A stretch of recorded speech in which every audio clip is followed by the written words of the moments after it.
The next session lined up is a session on anatomy, one of the very important subjects, basic sciences of MBBS, that will be taken by our esteemed faculty, Dr. Sandeep Madan.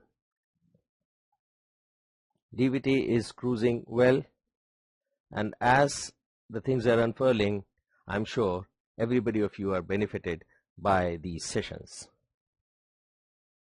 So I have the pleasure of welcoming our faculty for the important subject anatomy, Dr. Sandeep Madan. Dr. Sandeep Madan has done his MBBS from Assam University, Silchar. He's done MD anatomy from Guwahati Medical College, Guwahati, and he's got a vast experience of 13 years. He has been associated with Dempsey Medicos since quite some time, and he still cherishes several moments during his teaching career with Dempsey Medicos, but still remembers the day when it was a house full class and he was given a standing ovation after his lecture.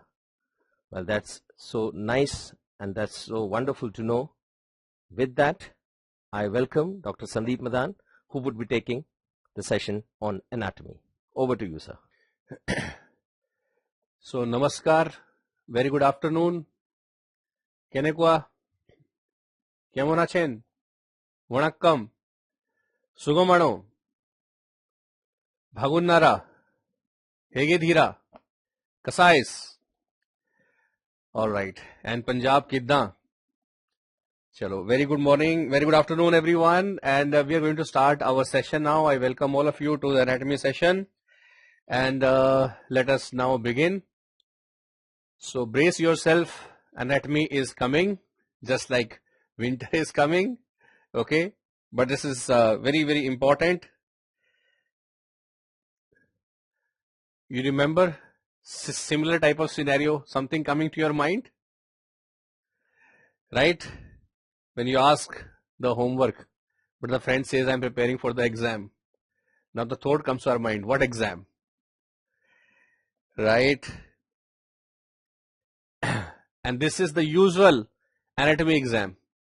Lot many nerves, identify this nerve. Now what is your diagnosis? Yes, let us start. What is your diagnosis? So diagnosis is anteromedial chominotico-nudoral nerve.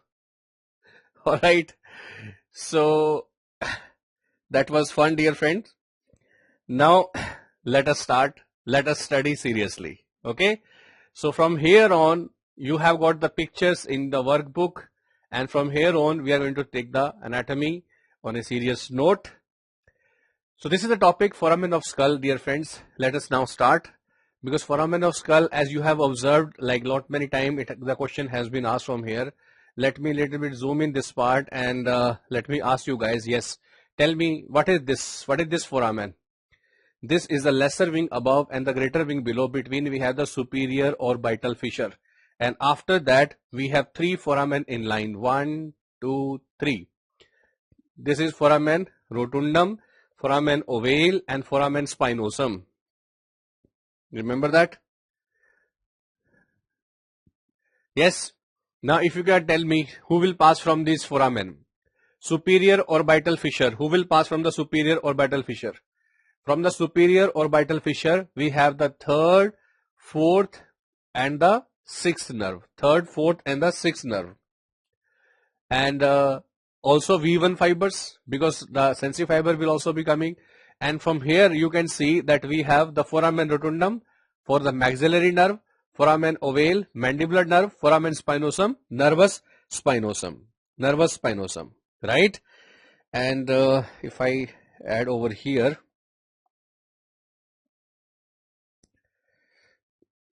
so here we can write that I have already, you see, put this labeling, superior orbital fissure. This is the foramen rotundum, foramen ovale, and foramen spinosum. This foramen is the foramen lacerum, and this foramen is the jugular foramen. And what we are going to discuss now is the structure passing through these different foramina. Okay, superior orbital fissure, we have third nerve, we have fourth nerve, we have sixth nerve, and V1 fibers. Okay, from the foramen rotundum, we have V2 fibers, and the foramen ovale we have V3 fibers, but overall we have male structure. Do you remember male? What is male, dear friends? V3 is the mandibular nerve. What is A? Is accessory meningeal artery, accessory meningeal artery. And what is L? Is lesser petrosal nerve, lesser petrosal nerve. And what is E? Is emissary vein. Very good.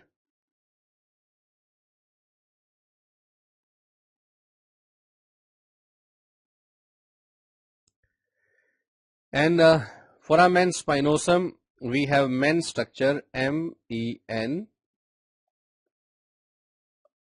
that is middle meningeal artery, middle meningeal artery, E for emissary vein,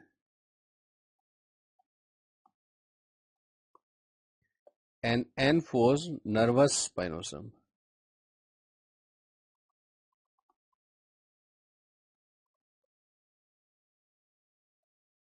Okay.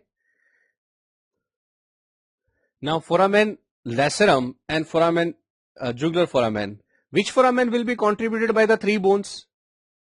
Which foramen will be contributed by the three bones? That is foramen lacerum. Foramen lacerum will be contributed by the three bones. And jugular foramen will be contributed by the two bones. And who will be passing from the jugular foramen? Which nerve will be passing from the jugular foramen? That will be 9th, 10th, 11th nerve. 9th, 10th and 11th nerve. Who will be passing from the foramen lacerum? Can you tell, beta? The two major structures are there which will be traversing the upper part of the foramen lacerum. Do you remember which part was there for the foramen lacerum? That which structure will be traversing the upper part of the foramen lacerum? That is internal carotid artery and greater petrosal nerve. From the foramen lacerum, we have internal carotid artery and greater petrosal nerve. So far so good? Yes. Coming on to the next picture. Now, this is given. Yes, tell me what is this nerve which has been given to you? Can you identify this nerve? In fact, in this given picture, this is the easiest to identify. How can we say? Because we can see this is the thickest. Among the whole nerves, this is the thickest. Can you see that? When you say thickest, it has to be the fifth nerve. This one is the fifth nerve or trigeminal nerve. Starting from here, we can say this is the cranial nerve 1 position because this is the cribriform plate. Okay, this is the cribriform plate, and here you can see the pituitary fossa where we can write pituitary. Okay, and here we can say this one is the optic nerve, this is the oculomotor nerve, this is fourth nerve, this is fifth nerve. Now we are going in this sequence. Everyone, please follow. We are going in this sequence. Then we might think, okay, we have 1, 2, 3, 4 and 5. Then next must be the 6.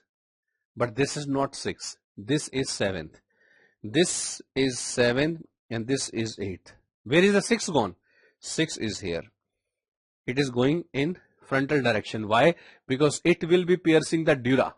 And after piercing, it will be reaching the dural canal, which is called as Dorello's canal. So which structure will be seen in the Dorello's canal? That will be the 6th nerve. Is that all okay? And here we have the 9th nerve, 10th nerve and 11th nerve. Here we have the rootlets of 12th nerve. So far so good? यहाँ तक सब clear है बेटा, everyone? Now if I ask you, which extraocular muscle is supplied by contralateral nucleus? Which extraocular muscle is supplied by contralateral nucleus? What is your answer? Superior oblique is definitely supplied. Also superior rectus. Now superior oblique, every one of us know that we have the fourth nerve which will be decussating. So the right nucleus will be sending the fiber to the left side. So superior oblique will be having the fibers coming from the contralateral nucleus. But superior rectus also will be having the fibers from the contralateral nucleus. Why so? Because only for the superior rectus the fibers will decussate within the third nerve. The whole fibers of the third nerve will not decussate. Only for superior rectus the fiber will decussate. So remember, superior oblique and superior rectus are supplied by contralateral nucleus. Do you appreciate this? So far so good? Now this image is given to you.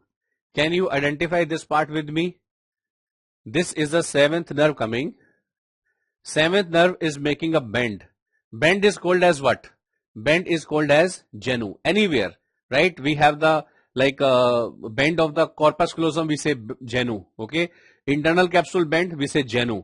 Here the bend of the seventh nerve, we say genu. Okay. In our knee is a bend, that is also genu. This is genu. From the genu, this nerve is given off. What is the name of this nerve?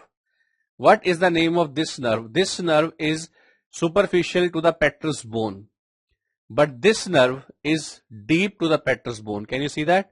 This is the petrous bone and this nerve is deep to the petrous bone. Because it is deep, it should be called as deep petrosal nerve. What it should be called as? This nerve should be called as deep petrosal nerve. Deep petrosal nerve. And this nerve should be greater superficial petrosal nerve. Okay. Now greater petrosal nerve is parasympathetic. It is parasympathetic. Deep petrosal is sympathetic. And overall, this nerve is passing through the canal. Now let me ask you, what is this plate of bone? This plate of bone, pterygoid plate. This is what? This is palate. One side pterygoid, one side palate. Between we have a fossa. Which fossa? Pterygopalatine fossa. Which ganglion? Pterygopalatine ganglion. Do you appreciate? Now this is the pterygopalatine ganglion. This is the pterygoid plate. We have the pterygoid canal here. Could you appreciate? And within this we have a nerve which is Vidian nerve, where the parasympathetic fibers are coming and the sympathetic fibers are coming together, becoming the Vidian nerve, approaching the pterygopalatine ganglion. Making sense? So here we can say this is this one is the Vidian nerve. This one is the Vidian nerve. And this ganglion is the pterygopalatine ganglion. Right? And here we can see the artery. This is common carotid artery. This one will be external carotid artery. This one will be internal carotid artery. And here we have, what is this? Is the carotid body and sinus. Carotid body and sinus. So far so good. Are you all able to follow this much part, beta? Everyone okay? So I have put this part. Okay. Now we can see the same thing from above. When we see the same thing from above, we can see the petrous bone. Do you appreciate? This is the petrous bone over here. Within the petrous bone, we can see this opening. This is internal acoustic meatus. But this nerve is above it. That means superficial to the petrous bone. This will be greater petrosal nerve. But this blue color nerve is coming from below the petrous bone, means deep to the petrous bone. This will be deep petrosal nerve. Now, greater petrosal and the deep petrosal together becoming the green color nerve. Can you tell me the name of this green color nerve? Can you tell me the name of green color nerve, beta? This will be greater petrosal nerve. This will be deep petrosal nerve. This will be Vidian nerve. Very good, beta. Very good. All of you are correct. Very good. Done. Now here I have put this part to show you that let me write these things for you. Please take the notes that greater petrosal nerve is the nerve for lacrimation, whereas lesser petrosal nerve is the nerve for salivation from parotid gland, and we have coda tympani. Coda tympani is the nerve for salivation from submandibular gland and sublingual gland. So we have greater petrosal nerve, which is the nerve for lacrimation. Okay, lesser petrosal nerve for the salivation from the parotid gland, coda tympani salivation from the submandibular as well as sublingual gland. Making sense? ठीक है? Coda tympani, it has got two roles. One is the salivation and the other is it will be carrying the taste also. So coda tympani ke liye we have the two roles. It will be also carrying the taste. It will be bringing the taste from anterior two-third of tongue. Taste from anterior two-third of tongue. Okay. So overall coda tympani has got two roles. It is delivering the fiber for salivation and carrying the taste from anterior two-third of tongue. Right. Now here, let me show you this pathway overall. Can you see what is this nerve? This is V1, this is V2, and this is V3. That means this is trigeminal ganglion. This is trigeminal ganglion. Trigeminal ganglion giving V1, V2, V3 fibers. Okay. Now V1, V2, V3 fibers, I would like you guys to understand over here. This nerve is coming and approaching the lacrimal gland. So what should be the name of this nerve? It is lacrimal nerve. Now understand one thing very, very carefully. See here, I am making one canal in the pterygoid plate. If this is the pterygoid plate, within the pterygoid plate we have a canal. Within this canal, one nerve is coming. Can you tell me what is the name of this nerve which is approaching? The nerve in the pterygoid canal is the Vidian nerve. What is this nerve? This will be Vidian nerve which is coming within the canal. This nerve will be relaying here in the pterygopalatine ganglion. It will be relaying here in the pterygopalatine ganglion. After that, the fibers will be taken by this branch, which is zygomatic branch. I am writing Z for zygomatic. Okay. So here we have zygomatic branch. This zygomatic branch will be divided into zygomaticofacial and zygomaticotemporal. So zygomatic branch is carrying, but then it will be delivering the fibers via this to the lacrimal nerve, and via the lacrimal nerve it has reached the lacrimal gland. What I have told everyone, please pay attention. I am going to show this part again. Okay, see this part carefully. This is the pterygoid canal. Do you all agree? In this part we have the Vidian nerve coming. Do you all agree? We know the Vidian nerve is the nerve of pterygoid canal. It is approaching the pterygopalatine ganglion. Can you see the pterygopalatine ganglion? The relay will take place. After relay, the fibers are taken by zygomatic branch. Now zygomatic branch will divide into zygomaticofacial and zygomaticotemporal. It will divide into zygomaticofacial and zygomaticotemporal, but the zygomaticotemporal will hand over the fiber to the lacrimal nerve, and eventually the lacrimal nerve will deliver the fiber to the lacrimal gland. Is it all clear? Making sense? Alright, now here we can see all the fibers of the mandibular nerve. Okay, understand this part carefully. See, we can see over here that we have the mandibular nerve coming out, and it will be giving the motor division anterior part, and posterior is the sensory division. So we can see this muscle is the temporalis muscle. This muscle is the temporalis muscle. This is the lateral pterygoid muscle, and this branch is the buccal branch. Now my point is, what buccal branch will do? Buccal branch will pierce or will it supply? Buccal branch will pierce the buccinator or will it supply? What is your answer, dear friends? Tell me. Buccal branch of the mandibular nerve will only pierce. It won't supply the buccinator. It is just like saying, I love you, but as a friend. So it will simply pierce the muscle, but it will not supply it. Do you remember? Yaad hai? Very good. So that is about the motor part. But what about the sensory division? We can see over here this nerve. I want all of you to answer because this nerve is coming via two roots. Can you see these two roots? And these two roots are coming. What is this nerve? Because between this part we have one artery. What is this artery? Let me zoom in for you guys. Can you see the two roots of the nerve? And between we have one artery. These two roots are auriculotemporal nerve and the artery is the middle meningeal artery. Artery is the middle meningeal artery.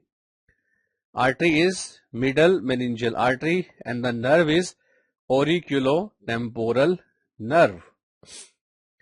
ठीक है? So far so good. And here, if I ask you guys that, dear friends, this is the tongue over here. If this is the tongue over here, can I call this gland as sublingual gland? Tongue के नीचे है. Can we call sublingual? Yes. Can we call this gland as submandibular gland? Yes, definitely we can call it as submandibular gland. Now what will be the name of this nerve which is coming to the anterior of the tongue? This should be called as lingual nerve. This should be called as lingual nerve. So I am putting the name lingual nerve. And the lingual nerve is holding one ganglion. That is again submandibular ganglion. Now the name of the ganglion and the name of the gland, both are submandibular because of the position. But one is gland and the other is the ganglion. Structural difference is there. Are you understanding? And also, let me zoom in to show you. This is the lingual nerve. And can you see one nerve is coming from behind as approaching the lingual nerve? This is what? Now, who can tell me the name of this nerve? This nerve is what? Which is coming from behind and approaching the lingual nerve. This is coda tympani. Very good, beta. Very good. This is coda tympani. Correct? And what about this nerve overall? This nerve is traveling in the mandible, lower part, right? And here you can see, because we have cut the mandible, nerve also got cut. This is inferior alveolar nerve. This is inferior alveolar nerve. Inferior alveolar nerve. Now if I ask you, what makes the floor of the mouth? Floor of the mouth is made by mylohyoid. Can you see this muscle? Mylohyoid. Let me label. This muscle is mylohyoid. And this muscle is anterior belly of digastric. Because we can see over here that we have this muscle that is posterior digastric. Now everyone, please pay attention. Our inferior alveolar nerve will give one branch. This is called as nerve to mylohyoid. Can you follow? Nerve to mylohyoid, which will also supply the anterior belly of digastric, because you can see this is the nerve coming. It is supplying the mylohyoid. It will also be supplying over here. So these two muscles, mylohyoid and the anterior belly of digastric, will be supplied. So all the parts, all the branches, distribution, everything up to this is okay. Did you understand? Now the most important area, artery lying behind this part or the structures lying behind this part. What is this part? This is pterion. Let us write down. This is pterion.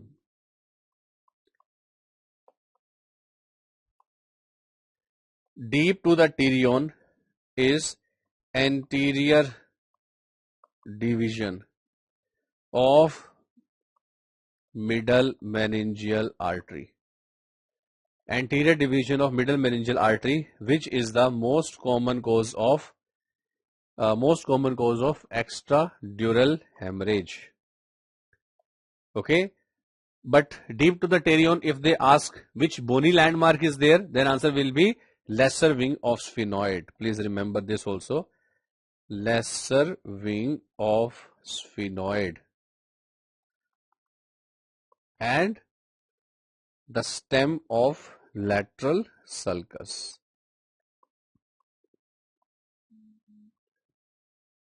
Very good, beta. Very good. It is good to see that you guys have now remembered everything up to this part. Very good, beta.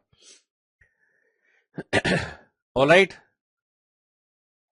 So because this lecture we are in a virtual classroom pan India, so all the students from different parts of India are attending this lecture.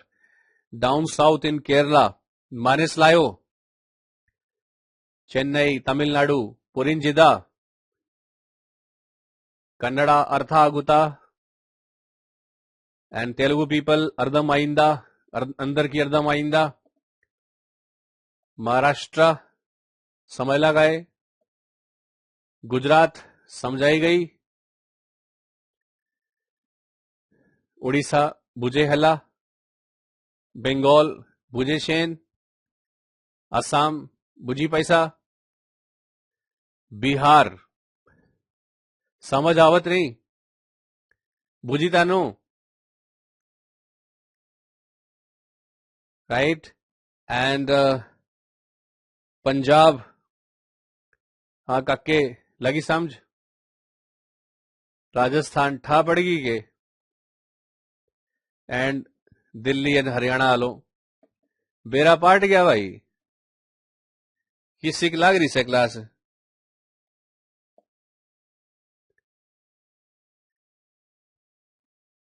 Haryanvi style में किस सिक लाग रही से, कति जहर लाग रही से कि नहीं?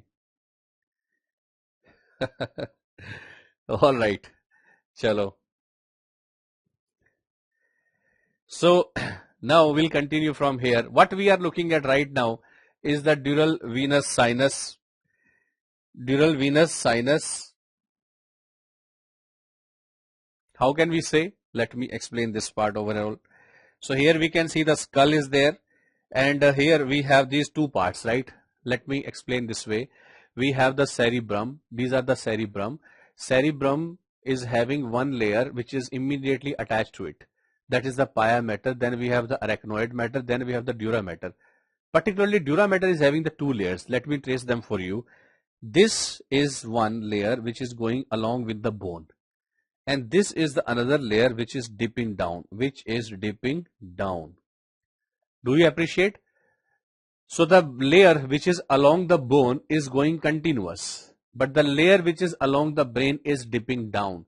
Because of that, this is becoming a fold. What is this fold? What is this fold? This is called as dural fold.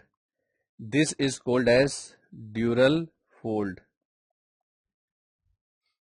Dural fold are various, like we have between the two cerebral hemisphere, we have the falx cerebri. Lower down in the cerebellum, we have the falx cerebelli.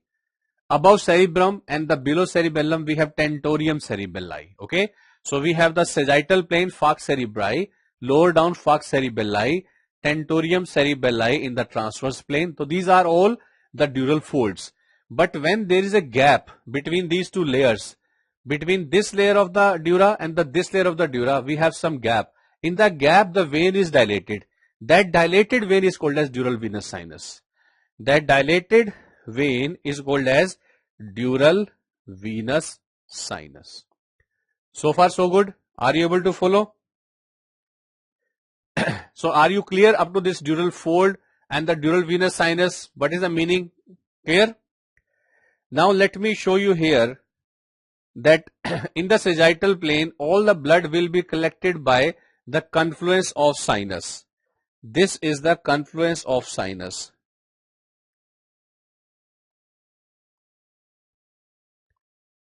Confluence of sinus. From the confluence of sinus, this will be distributed in the transverse direction like that. So we can say this way and this way. This is the transverse sinus. This is the transverse sinus. And the transverse sinus, look at this part, look at the direction. This is the transverse coming and becoming the sigmoid. The shape is sigmoid like that. Okay. So what will be the name here? This will be sigmoid sinus. Now this sigmoid sinus is approaching where?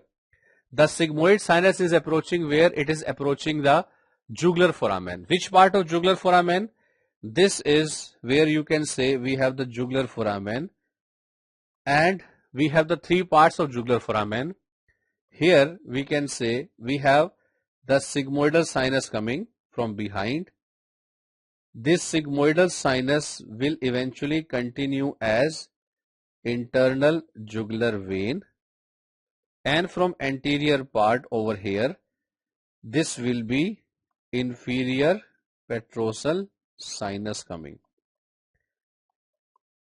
Because in this diagram we can see that this is the petrous bone, this is the petrous bone. We have one sinus coming along the inferior margin of petrous bone and one along the superior margin of petrous bone.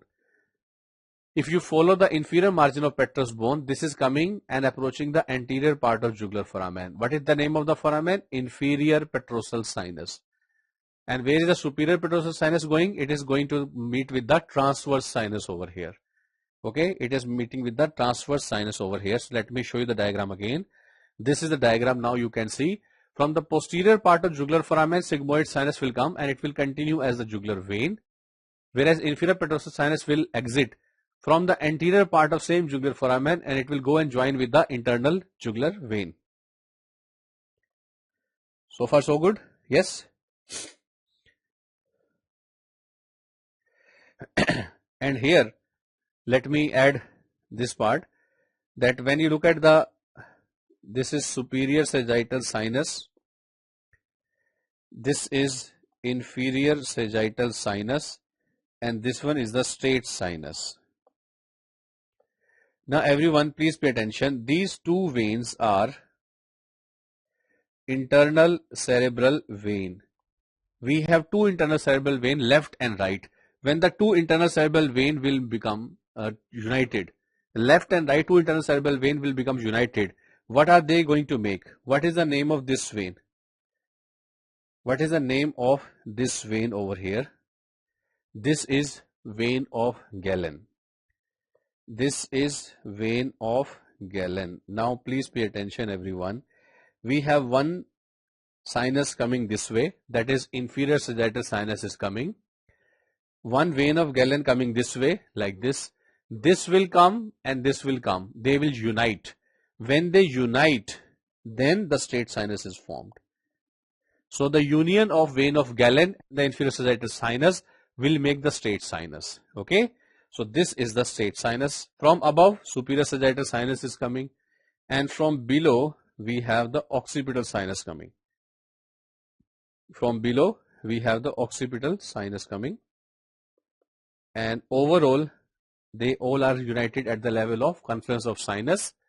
From confluence of sinus it becomes the transverse sinus. From the transverse it becomes sigmoidal sinus, and from the sigmoidal sinus it will continue as internal jugular vein. I hope that makes sense now. Everything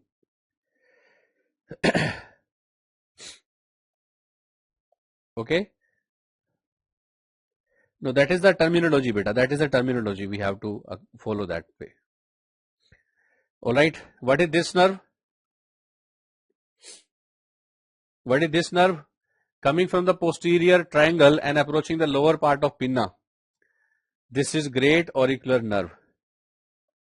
This is great auricular nerve. Okay. All right.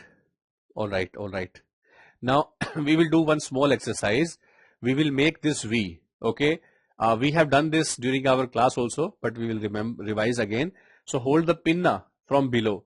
So when this you are making, this V is showing the great auricular nerve. Okay. This V is showing the great auricular nerve. When you are holding the pinna on both the sides, basically you are holding the pinna from below, right? that is the lower part of pinna, outer surface and inner surface, is supplied by which nerve? Answer will be great auricular nerve. And when you are doing so, what is the position of the thumb? Now thumb is at the angle of the mandible. Do you appreciate? Thumb is at the angle of the mandible. Now that will be giving you one more MCQ, because the face is supplied by the three branches of the trigeminal, ophthalmic, maxillary and the mandibular. But the angle is supplied by great auricular nerve. Making sense? Now if you have learned this way, what is the nerve supply for the upper part of pinna? Upper part of pinna, we have upper and inner part and upper and outer part. Let us talk about upper and inner part. Upper and inner part will be where we have the occipital bone, right? Where we have the occipital bone. So the nerve going to the occipital will be lesser occipital. On its way, it will be supplying the pinna. On its way, it will be supplying the occipital aspect and the inner aspect of the pinna.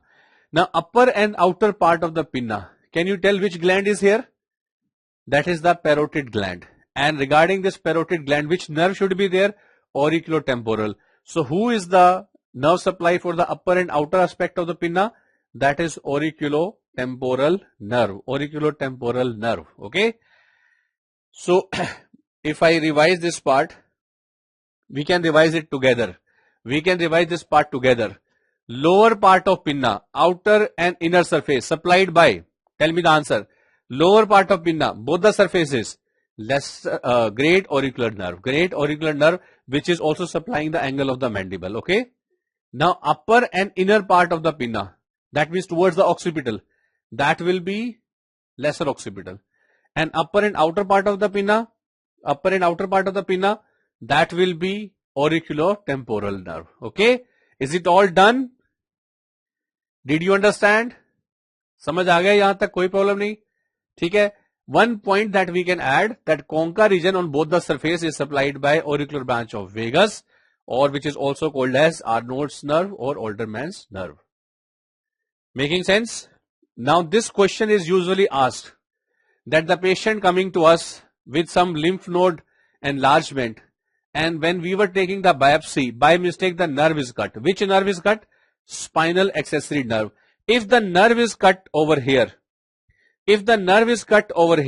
you tell me which muscle will be paralyzed? Only trapezius or both sternocleidomastoid and trapezius? So here, if the nerve is cut over here, the trapezius will be paralyzed. Only trapezius will be paralyzed, because the nerve is coming from above and it is supplying the muscle. Okay, then it is traveling and supplying the muscle. If the nerve is cut over here, only trapezius will be paralyzed. Sternocleidomastoid will be completely alright. Do you understand? That will be trapezius palsy. Making sense now?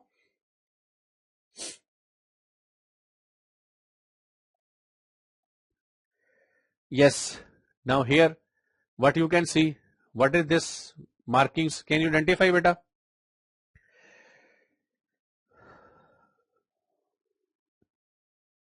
So one by one we can identify here. This highlighted muscle is the scalenus. This is scalenus anterior muscle. And we have one artery which is going from behind, like this artery is going behind. Can you see? This artery is coming behind. That is subclavian artery. Okay. And subclavian artery is giving this branch, that is inferior thyroid artery. This branch is the suprascapular artery. And this branch is the transverse cervical artery. Okay. Correct. And this nerve which is given over here, this nerve is the phrenic nerve. And this nerve is the vagus nerve. Now let me explain. Where is the phrenic and the vagus? These phrenic and vagus are both present anterior to the scalenus anterior. Correct? But then how will you identify? Phrenic will be just anterior to the muscle and the vagus will be further anterior to the muscle. Right?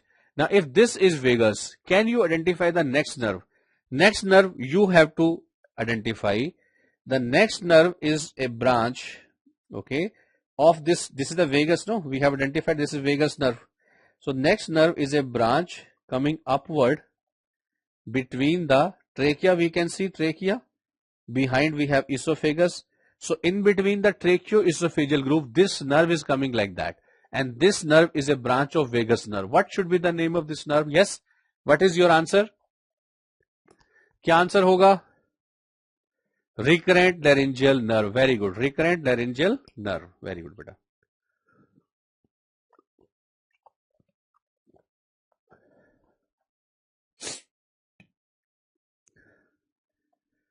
Recurrent laryngeal nerve.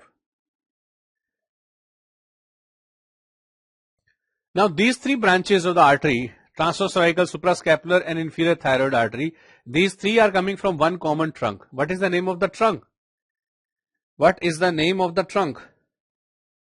That is thyrocervical trunk. And here we can see this is the artery. Can you see this is the artery? Subclavian artery. One branch going upward, that is vertebral artery. And one trunk is this. This is costocervical trunk. This is the costocervical trunk. Okay. Anyway, I have given you one labeled picture also here. I have given you one labeled picture also here so that later you can revise at your own pace. Now let us identify all the muscles over here. First of all, when we look at the section, we can see this is what? Ramus of the mandible. This is the bony, है ना? Dark दिख रहा है अपने को. इतना dark है तो क्या है ये? Bone है ना? Which bone? Ramus of the mandible. Ramus के outside, like who is this? That is the masseter muscle. And can you see very small muscle belly over here? That is the temporalis muscle. Then we have a small muscle bone again. This is the pterygoid plate. Now with respect to this pterygoid plate, we have the medial pterygoid muscle and outer we have the lateral pterygoid muscle. Do you appreciate this?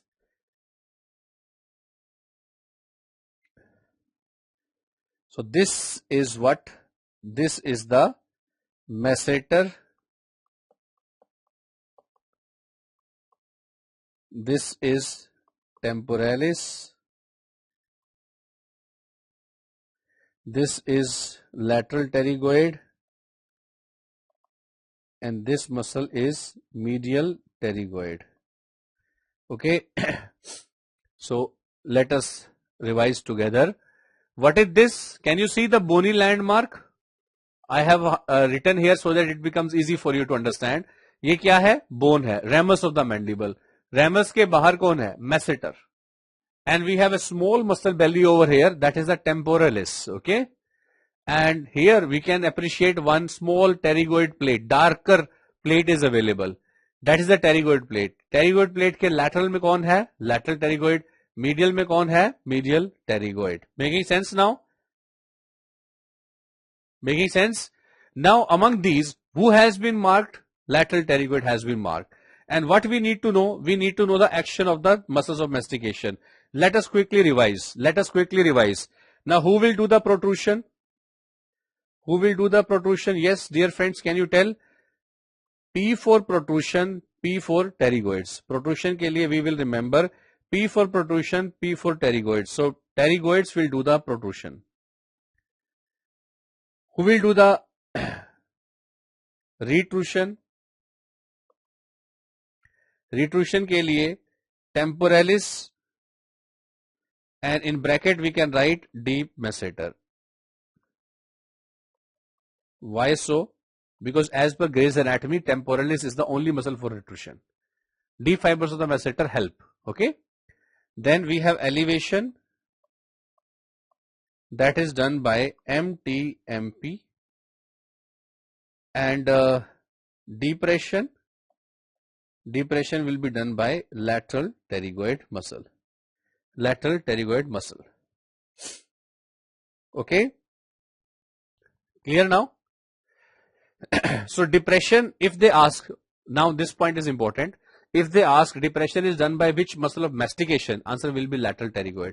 But if they ask overall, not the muscle of mastication, simply say like the depression will be done by which muscles? It need not be muscle of mastication. That means open category.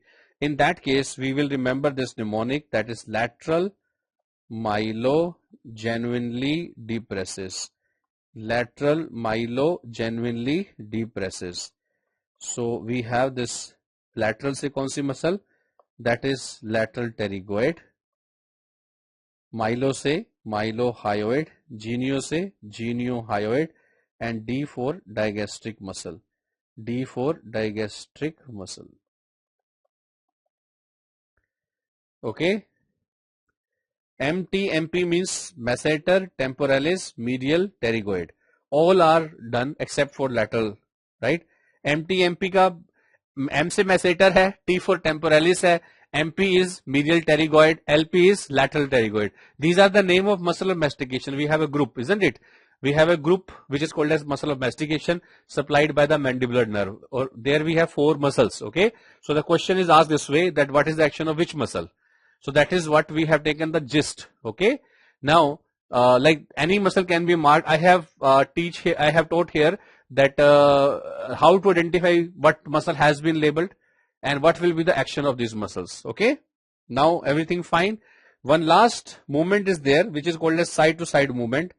For side to side movement, what will happen? The lateral pterygoid plus medial pterygoid of one side alternating with other side. Alternating with other side. Okay. Lateral pterygoid and medial pterygoid of right side alternating with the left side, it will lead to the side to side movement like this. For example, we have the lateral and medial pterygoid of the right side, lateral and medial pterygoid of the left side. When all muscles will contract, there will be protrusion. P for pterygoid, P for protrusion. Now suppose they are resting and they are working, they will protrude. Now they will rest and they will work, they will lead to protrusion. So when they alternatively work, side to side movement will take place. ठीक है? Right. Now this diagram I have given because this particular question, the relevant concept has been asked twice, NEET 2015 and NEET 2021. What we need to remember over here is we have the submandibular gland, we have the submandibular gland, and we have the submandibular duct. And very close to the duct, we have the lingual nerve. L for lingual, L for loop. Which nerve loops around the duct is the lingual nerve. And which other nerve is very nearby is the hypoglossal nerve. The 12th nerve is also very close. Now if I ask you that you are operating in the region, which nerve is at risk of injury? What will be your answer? Which nerve will be at risk of injury?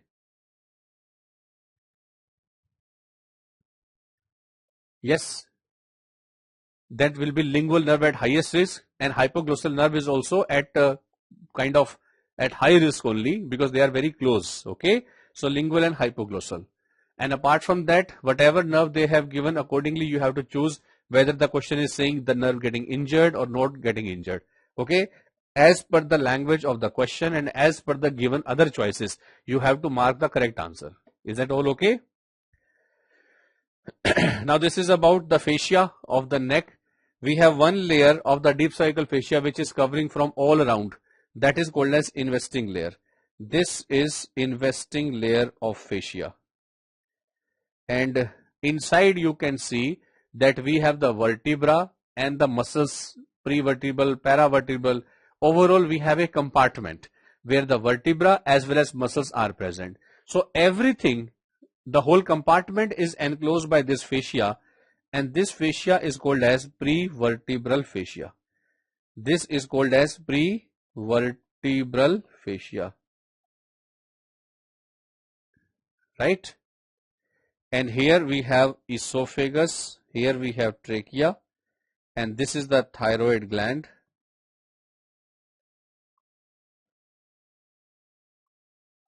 Thyroid is present in a fascia which is in previous to the trachea. That's why pretracheal fascia. That's why pretracheal fascia. Now tell me beta, what is the name of this nerve? between the trachea and esophagus. What is the name of the nerve? The name of the nerve is recurrent laryngeal nerve. And now you see this layer, and this layer, they all are contributing towards one common sheath. What is the name of the sheath? This sheath is carotid sheath.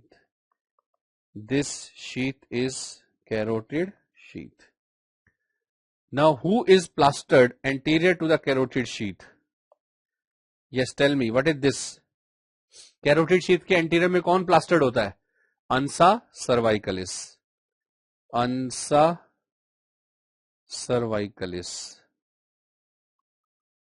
And behind कौन होता है? Behind होता है sympathetic. Behind this, who is present behind is the sympathetic. Do you understand, beta? Now, carotid sheath, if you see this way, carotid sheath, who is the content? We have common carotid artery and internal carotid artery as the content, but external carotid artery is not a content. Internal jugular vein is a content, and in between 10th nerve is also the content. So far so good? Clear now?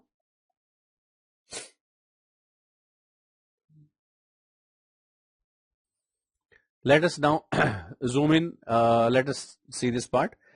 Yes, can you identify what is the marked muscle over here? What is the marked muscle? Can you identify this?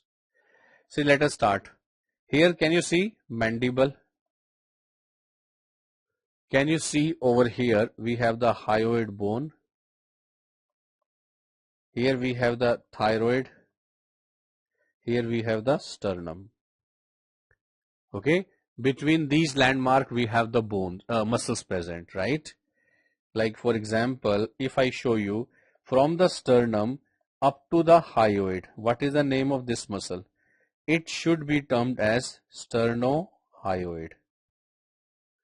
But this side, this muscle is from the sternum up to the thyroid. What it should be? Sternothyroid. From the thyroid up to the hyoid, what it should be? Thyrohyoid. Are you able to follow, beta? Are you able to follow these muscles? Could you identify yes or no? Now, if you have identified this much part, let me ask you that this particular muscle, which is making the floor of the mouth between the mandible and the hyoid. Mandible के लिए word होता है mylo. Between the mandible and hyoid. What is this? Mylohyoid. Correct? Now, what is this belly of digastric? Can you identify this belly of digastric? This is anterior belly of digastric. This is anterior belly of digastric.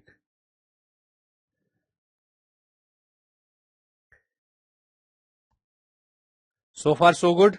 Are you able to follow, everyone? Now, it is easy to identify, yes or no? If such type of picture is given, will you be able to identify? Now tell me, thyroid muscle is supplied by which nerve? Thyroid nerve is supplied by which nerve?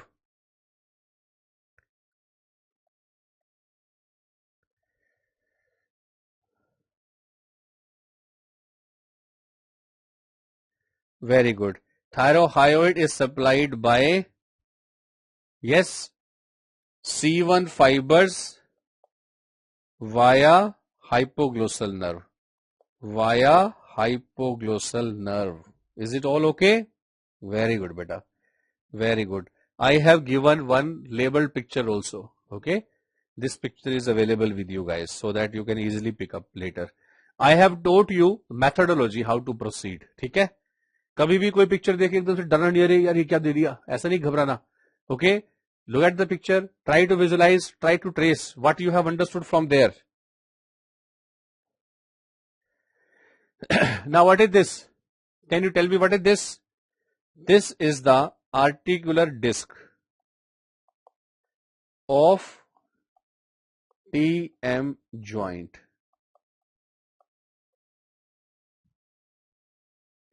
Articular disc of TM joint, and articular disc of TM joint is in continuity with which muscle? That is the question.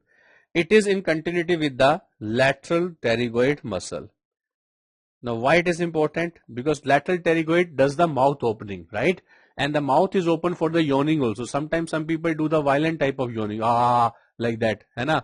Then the mouth will open, okay? Muscle will stretch. This disc will be pulled. This joint will be dislocated, okay? The mouth will open and always remain open. Patient is unable to close the mouth. Are you understanding? Right? So this question was asked, and the similar language was used in the exam. What we are teaching here, right? Then the patient opened the mouth, but that it remained open like that. ठीक है? This image we have covered, beta. Now this, yes. Before identifying the muscle, can you tell me which one is the safety muscle of the tongue? Which one is the safety muscle of the tongue? Safety muscle of the tongue. Bolo.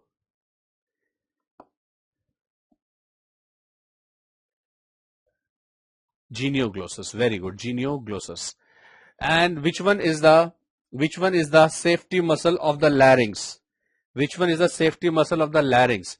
See, these are the muscles, or these are the questions which are very, very simple, okay?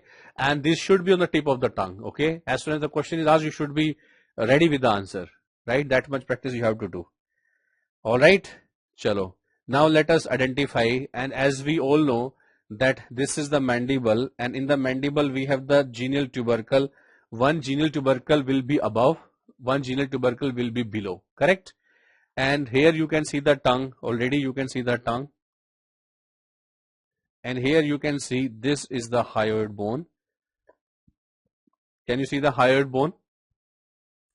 Now beta, from the hyoid bone to the tongue, what is the name of this muscle? What is the name of this muscle? This is hyoglossus. Right? Here we have the styloid. Here we have the styloid.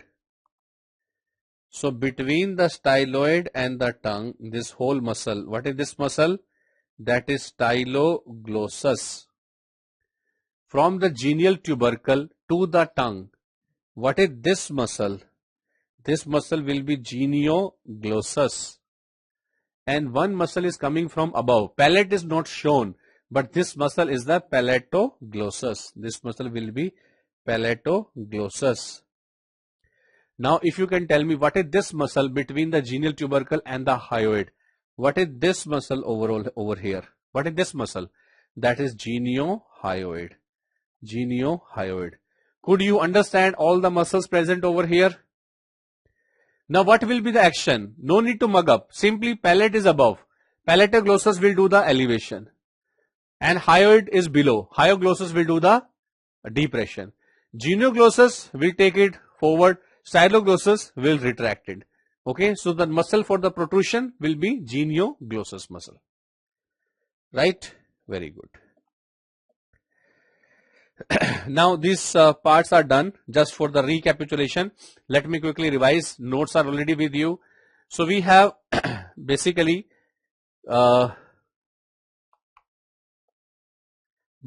we can see over here we have the neural tube. In the neural tube we have prosencephalon, mesencephalon and the romencephalon. Okay, ठीक है? चलो, बहुत बढ़िया. Now let us continue from here. These notes are already with you, and I am going to quickly describe this part. All right. So in the beginning we have the a neural tube is there. Then we have the parts of the neural tube like forebrain, midbrain, hindbrain. Then eventually we are getting the telencephalon, diencephalon, meson, meton, and the myelin. Right. Now what they are going to make? Telencephalon will make the cerebrum, okay, and the diencephalon will make the thalamus and the thalamic region. Whatever thalamus is there, like we have hypothalamus, metathalamus, etc., etc., those will be coming from the diencephalon. And along with the cerebrum, basal nuclei also will be coming from the telencephalon only.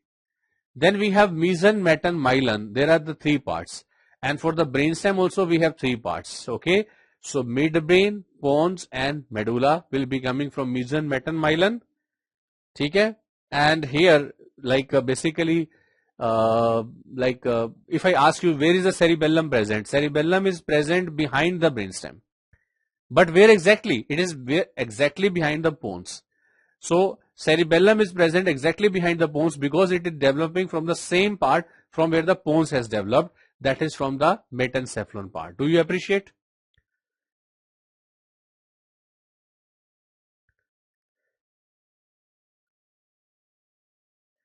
हाँ जी, basal nuclei का मतलब basal ganglia ही होता है. Actually basal nuclei correct term है. Basal ganglia although prevalent ज्यादा है, लेकिन एज पर द नॉमेनक्लेचर होना चाहिए basal nuclei, but anyway hardly matters. Basal nuclei is equal to basal ganglia.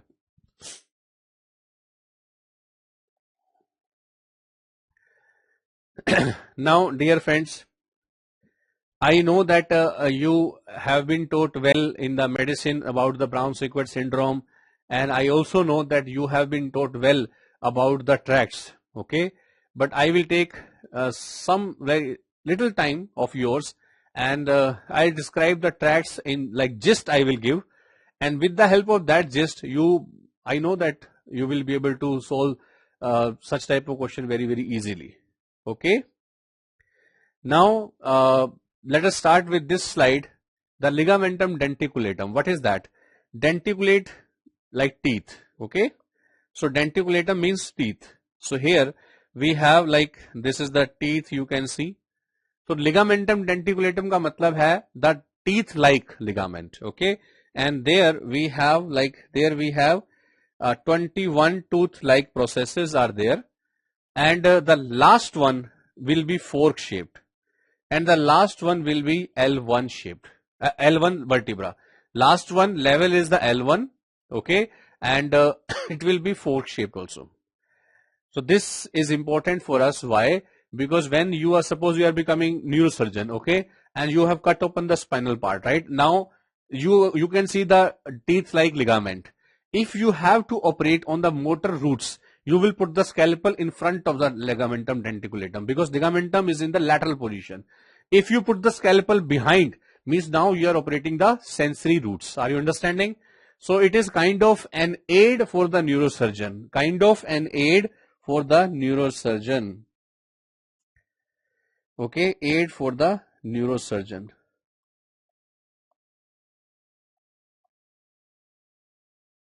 Now here, first of all, we have, when we see the cut section of the spinal cord, we have anterior horn, posterior horn and the lateral horn, correct? Now, before proceeding, tell me, if something is present in the posterior horn, this will be motor or sensory? In the posterior, motor hoga ya sensory hoga? What will be your common sense saying?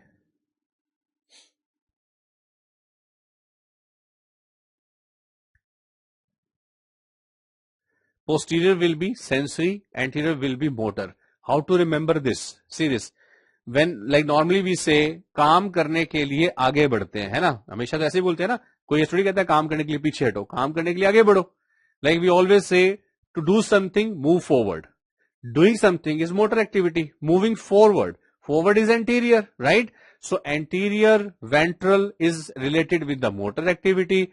Dorsal posterior is related with the sensory activity. Making sense? ठीक है? Now we have these nuclei, substantia gelatinosa, nucleus proprius and the nucleus dorsalis. Okay? Nucleus dorsalis. Right? These nuclei, whatever they may be having the function, but one thing is for sure, they are associated with the sensation. And here we have the lateral group, medial group, central group, they are definitely having the motor component. Now when I say they are having the motor part, they must control the muscle. Question is which muscle? We can easily remember M for medial, M for midline. Midline means the trunk of our body. The trunk of our body. L for lateral, L for limb. Limbs will be supplied by the lateral group. midline or the trunk will be supplied by the medial group. Central group is further having two nuclei. Phrenic nucleus is there and the spinal accessory nucleus is there. Right? And here we have substantia gelatinosa. It is associated with the crude type of sensation like pain, touch, temperature type, which is carried by spinothalamic tract. Nucleus proprius is associated with the fine type of sensation, which is carried by the dorsal column tract.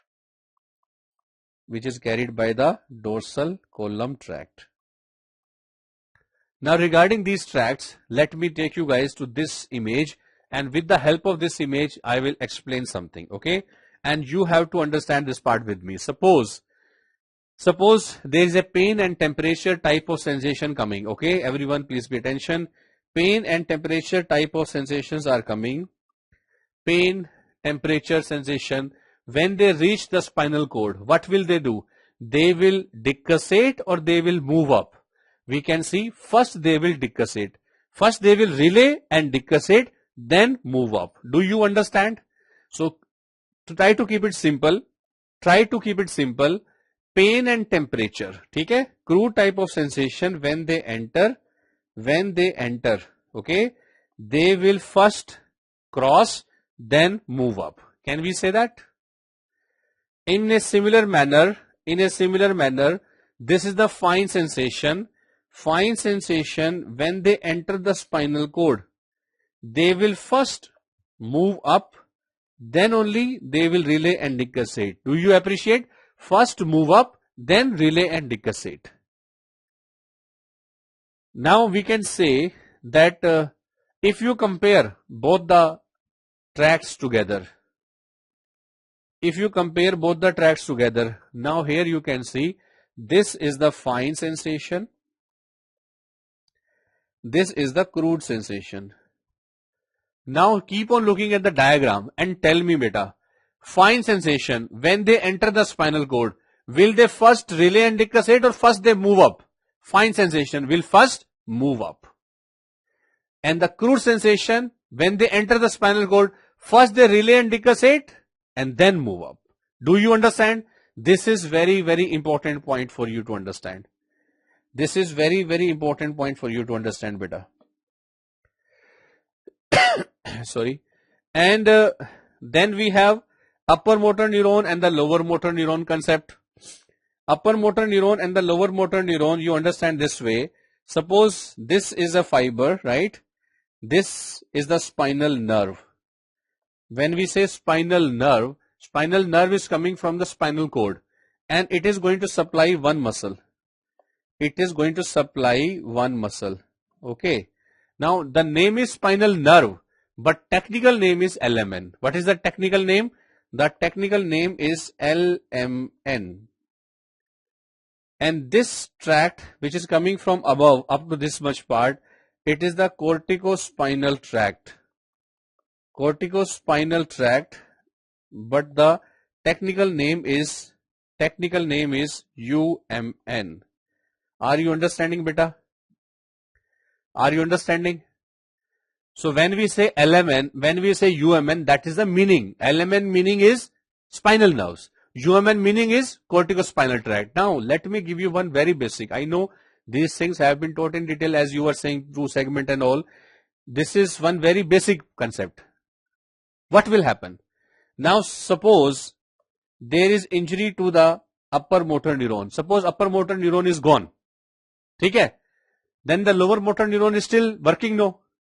Lower motor neuron will try to overcompensate the loss. Loss तो हो गया, अभी उसको कोशिश करेगा कि ज्यादा compensate कर दो, ठीक है?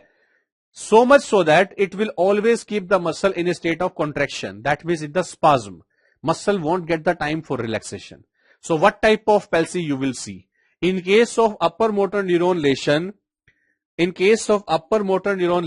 what will happen? LMN will try to overcompensate. When LMN will overcompensate, what type of palsy do you expect? In case of upper motor neuron type lesion, there will be spastic palsy. But now you consider the next part. Next part is, suppose spinal nerve is gone. Spinal nerve is gone or LMN is gone. If LMN is gone, what will happen? Even if UMN is working, hardly matters. For example, we have electricity board who is sending the electricity to our house. In our house, we have our local like wiring is there. Okay. Now suppose there is a fault in the local wiring in our house. Even if the electricity board is sending the electricity, but our house, if the wiring is faulty, then bulb will not lit. Are you understanding? The fan will not work. Nothing will work. Because the lower motor neuron, the fibers are gone. Are you understanding? In a similar manner, whatever upper motor neuron may fire, if LMN is not working, simple meaning is muscle will become flaccid. Muscle will become flaccid. Are you understanding? Clear?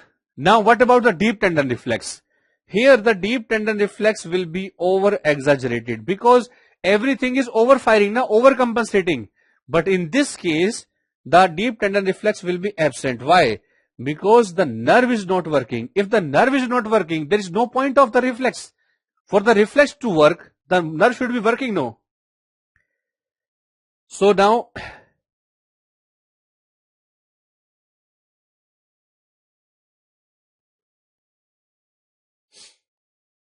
fine everything? Very good. Chalo, bahut badhiya. Now that we have understood these concepts, Brown-Sequard syndrome is easy for us to understand. Okay.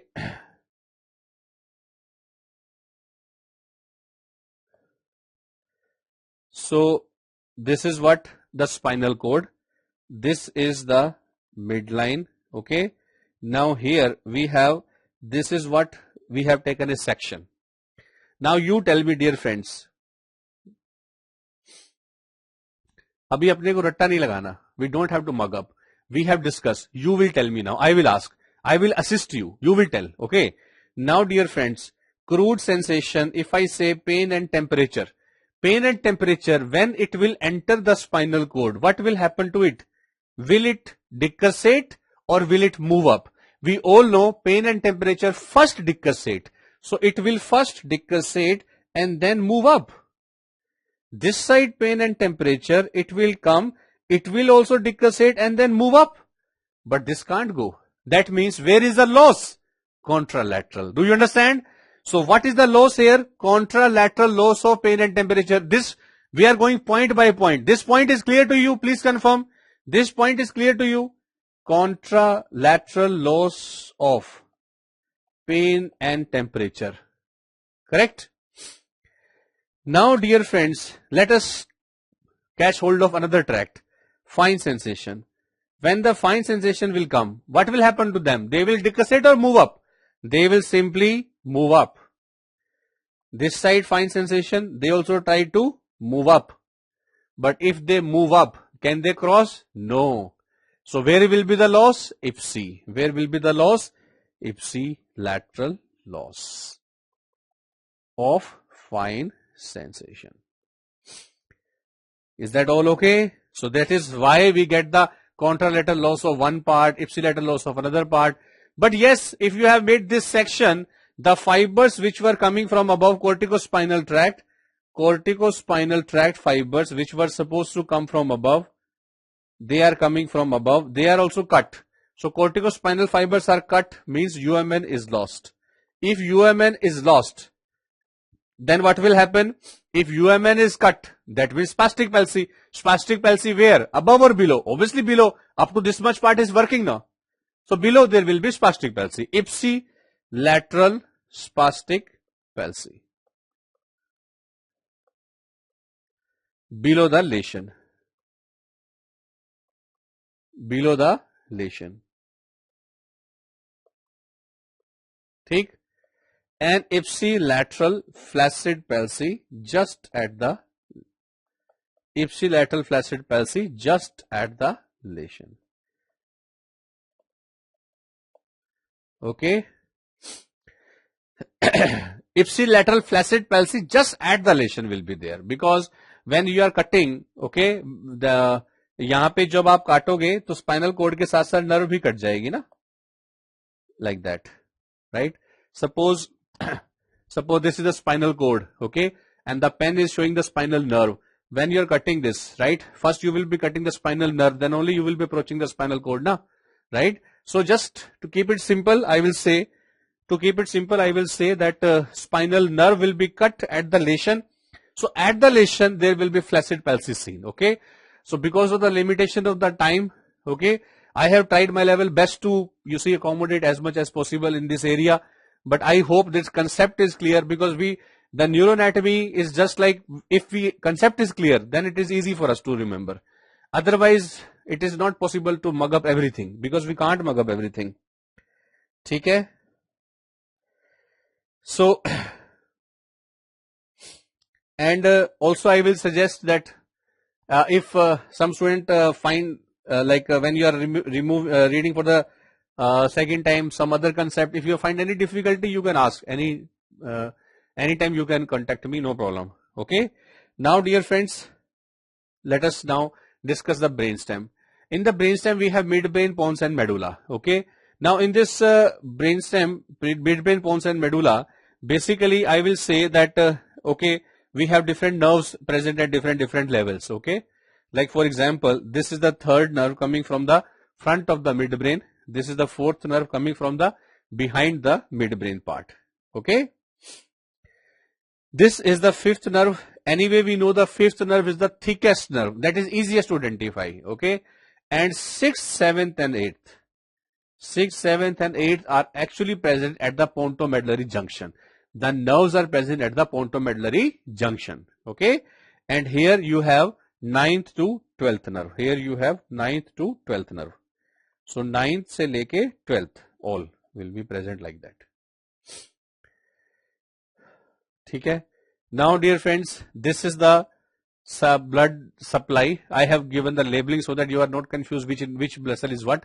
I'll quickly describe this part, and it will be followed by blood supply of different part of brainstem. Now brainstem, how the questions are asked.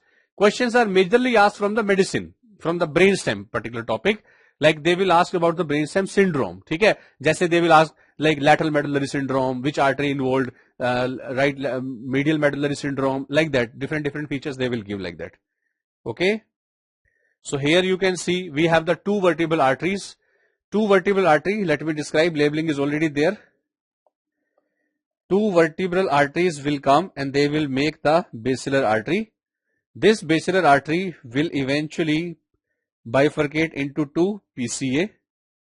Okay, and here you can see this is giving this branch superior cerebellar artery, that is a branch of basilar artery only. Here you can see ICA and this is PICA. ICA and PICA are the branches for the cerebellum. Okay, we will see them in a moment. In the meantime, we can see this is internal carotid artery. This internal carotid artery will be giving this branch over here, that is anterior cerebral artery. Okay, and this branch over here is the anterior communicating artery, and this branch over here is the posterior communicating artery, and here we have the circle of Willis. Now if I ask you ki MCA is the continuity, beta. MCA is the continuity itself. This will continue. It will continue. This will become the MCA. Now see this. If I ask you anterior communicating artery aneurysm, if anterior communicating artery aneurysm, what will be the patient presentation? What will be the patient presentation? What will be the patient presentation? Anterior communicating artery aneurysm means there will be optic chiasma gone by temporal hemianopia. Optic chiasma will be affected. Okay, optic chiasma will be affected. Now here if I say that we have like midbrain, pons and medulla. Okay, from the midbrain part, if you can tell, we have one nerve which is coming and passing between these two arteries. Can you tell what is this nerve?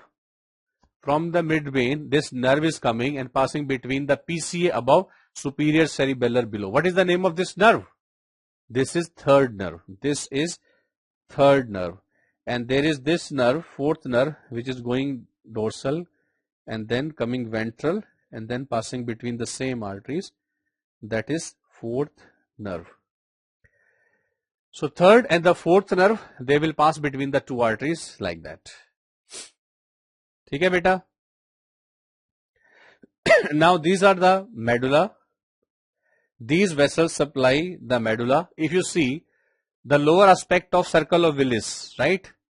This all part are supplying the medulla. Then you go little higher, this portion will supply the bones.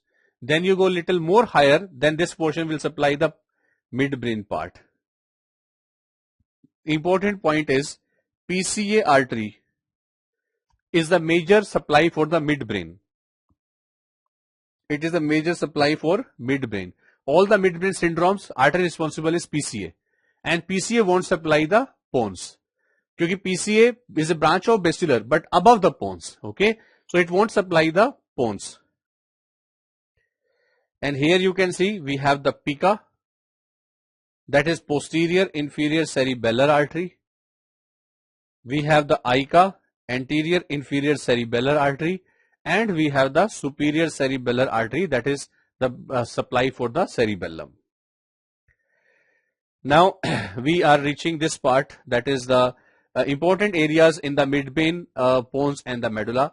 This part is basically, I'll teach although, but I'll suggest that eventually you have to study from the medicine part, because mostly the questions will be asked from the syndromes. Okay. Now dear friends, let us start from this part. This is the central cavity, which is the cerebral aqueduct. Okay. The part which is dorsal to it will be called as tectum. The part which is dorsal will be called as tectum, and the part which is ventral will be called as tegmentum. And we have a black tissue. Please remember the black tissue. Black tissue is, black means nigra. So substantia nigra, ठीक है? And the substantia nigra concerned with dopamine. वहाँ question आता है. So black tissue they will give, and then they will ask, okay, if some area is gone, what will happen? Dopamine level going down, Parkinson will take place. Okay, like that. So this is the part of ventral part of midbrain. All right. Now this is a given section. Can you tell me at which level this section has been taken? Very, very easy. As soon as you see the section of the midbrain, first of all you count the number of lemniscus. 1, 2, 3. 3 lemniscus are there, है ना? 1, 2, 3. So this is the level of third nerve, and this will be superior colliculus. Which lemniscus has been given? Medial lemniscus, trigeminal lemniscus, and the spinal lemniscus. And what is this red color nucleus? The red color nucleus will be red nucleus. What is this black color? Black color will be substantia nigra. Are you able to follow? यहाँ तक समझ आया आपको? And I have told that this portion is called as tectum. If this is tectum, what is this nucleus? ये तो tectum है, ये nucleus क्या कहलाएगा? This nucleus, let me zoom in. This nucleus is before the tectum or in front of the tectum? Because it is in front of the tectum, it will be called as pretectal nucleus. You must have heard pretectal nucleus. Pretectal nucleus. And this is the red nucleus. Okay? Everything making sense? So no need to mug up. Basically, we need to know the terminology. That's how we can easily cover up. Now you tell me what nuclear level we have taken the section. We can see 4 lemniscus, right? 1, 2, 3, 4.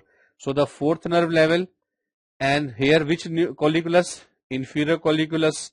What are the lemniscus present? Medial, trigeminal, spinal, and lateral. And the red nucleus absent. Red nucleus present at the level of third nerve. Are you able to follow? तो पहचान कर लेंगे. Superior colliculus, inferior colliculus. So far so good. Now this is the level of the pons, and at the pons level, here we have the inferior cerebellar peduncle, middle cerebellar peduncle. Okay, and most important part that you have to remember over here is this is the 7th nerve, this is the 6th nerve, and this 7th nerve looping around the 6th nerve nucleus. What is the name of this elevation? What is the name of this elevation, beta? This elevation is facial colliculus. This elevation is facial colliculus. Right? This is the labeling. This nerve, you can simply remember fifth nerve. Okay? Or you can add this spinal nucleus and the tract, or simply you can remember fifth nerve. Okay? And then coming to the medulla part. Medulla is very, very, very interesting, and the many number of time questions are asked on the medulla. Okay. So here we have the inferior cerebellar peduncle. Okay. Nucleus of tractus solitarius. Acha, medial medullary syndrome, we have only 3 feature. I can tell you one mnemonic for that. Medial medullary syndrome. Medial medullary syndrome का mnemonic होता है MPH, right? What is that? Let me show you this. This is the labeled picture. Medial medullary syndrome.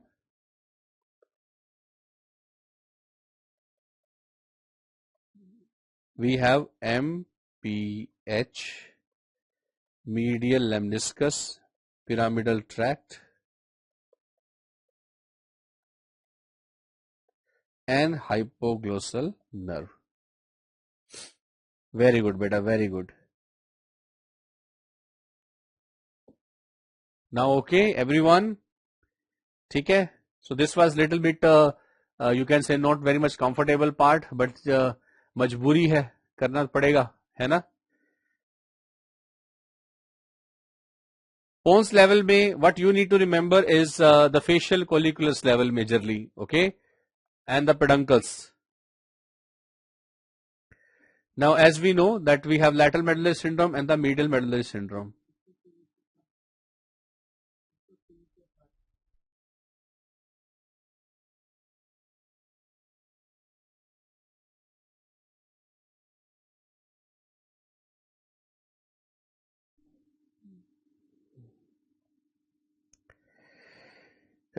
बेटा break तो नहीं करेंगे, यही तो DVT की खूबसूरती है ना, कि हमें पुश कर रहा है. देखो last when we are running ना, इट ऑलवेज हैपेंस कि like when we are running we have tendency because we are feeling saturated, I know, है ना, but this is how we as a like we are kind of, you see, mentors or teachers, so basically we have to push you, right? We have to push you. तो थोड़ा सा और मेहनत करते हैं. मैं जानता हूं बहुत टायर्ड हो आप, लेकिन मैं सच बता रहा हूं, है ना, कि जिस दिन आपको आपकी मंजिल मिलेगी ना, आपको मजा आ जाएगा कि यार सही कहा था सर ने यार. आपको ये दिन याद आएंगे, हो सकता है मैं याद ना हो सकता है आपको बाकी टीचर्स याद आए, दैट इज ऑल ओके, लेकिन आपको ओवरऑल एक बात जरूर याद रहेगी कि जो बात डैम्स में टीचर्स ने बोली थी वो गलत नहीं बोली थी, यार हमें एक्स्ट्रा पुश की जरूरत थी. हो सकता है किसी को एनाइट से मिलेगा, किसी को मेडिसिन से मिलेगा, किसी को गायनी से मिलेगा, अपने अपने पुश मिलेंगे, लेकिन आइडिया क्या है, एक फाइनल पुश की जरूरत है. ठीक है, एक छोटा सा आपको मैं शेयर सुनाता हूं. ठीक है, एक छोटा सा शेयर अर्ज करूं बेटा.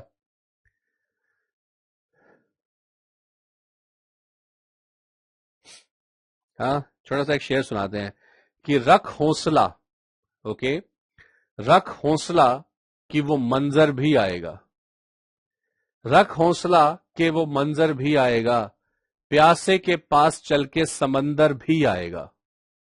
थक कर ना बैठ, थक कर ना बैठ ए मंजिल के मुसाफिर, वो मंजिल भी मिलेगी और मिलने का मजा भी आएगा. ऑलराइट, सो डियर फ्रेंड्स, हमें थकना नहीं है, रुकना नहीं है, लास्ट लैप है, अभी तो अपना बेस्ट देने का टाइम आ गया है. ओके, बिल्कुल नहीं रुकेंगे. बहुत बढ़िया, ठीक है, वेरी गुड. चलो. So now what we will do, we will continue from here. We are looking at right now cerebellum, and those who have attended class, I have told you a number of times, cerebellum is one of the very, very, very important area. Okay, you will get one question from the cerebellum, be it histology, gross anatomy, physiology or medicine, but you will get one question from cerebellum for sure. Okay, chalo. So here what we are looking at right now, let me also tell you one thing, that what is our pattern. Our pattern is like sometime in the like village areas now also the people are saying don't hit here, because here the small brain is there. Small brain means cerebellum, because the pattern of the cerebellum is same like cerebrum. In the cerebrum we have the gray matter, then we have white matter. Within the white matter we have the nuclei. Those nuclei called as basal nuclei or basal ganglia. In the cerebellum we have the gray matter and the white matter. Within the white matter again nuclei. These nuclei are called as deep nuclei. So pattern is same. Within the white matter we have the nuclei, but the name is basal nuclei for the cerebrum, deep nuclei for the cerebellum. I hope that makes sense. Okay. Now here we can say that what are the nuclei. We have, this is dentate nucleus, this is emboliform nucleus,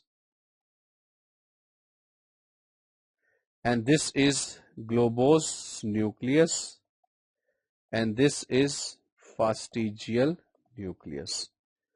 Okay. Dentate, these are the deep nuclei. Okay, doctors eat greasy food as the mnemonic. Doctors eat greasy food or good food, whatever you say.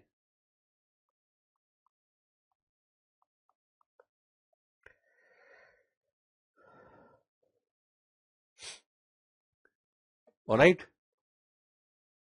Now this slide is important for image based question. It may not be asked in anatomy, it may be asked in the radiology, but this question is, this image is more important. Now dear friends, let us revise this part together. Tell me, what is this marking? What is this nucleus over here? This nucleus is caudate nucleus. This nucleus is caudate nucleus. And this nucleus is putamen. And this is globus pallidus, because it looks paler na. देखो पूरे section में it looks paler, it looks darker. Do you appreciate? So putamen is there, caudate is there. Caudate and putamen are connected. Caudate and putamen are connected. Do you appreciate?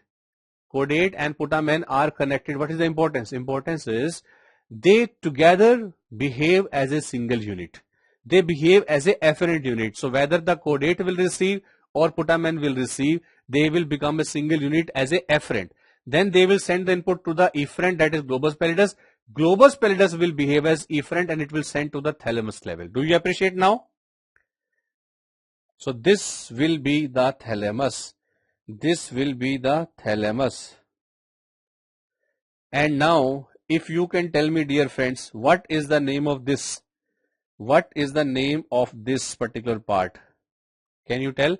Ye kya hai? What is this arrow? Here, this is cortex. This is also cortex. But this cortex has gone deeper here. It has gone deeper.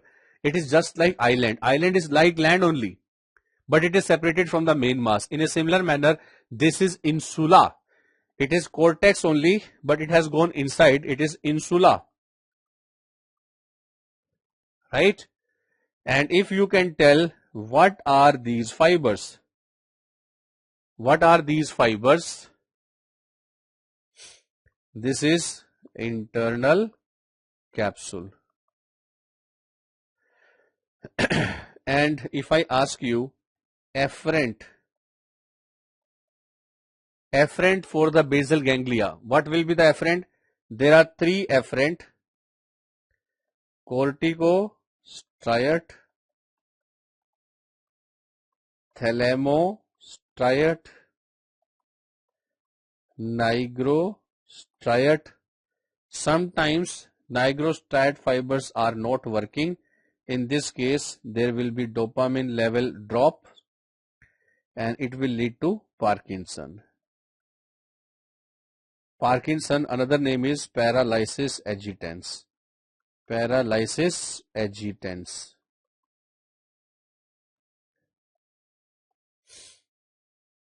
Like that. Yes, very good beta.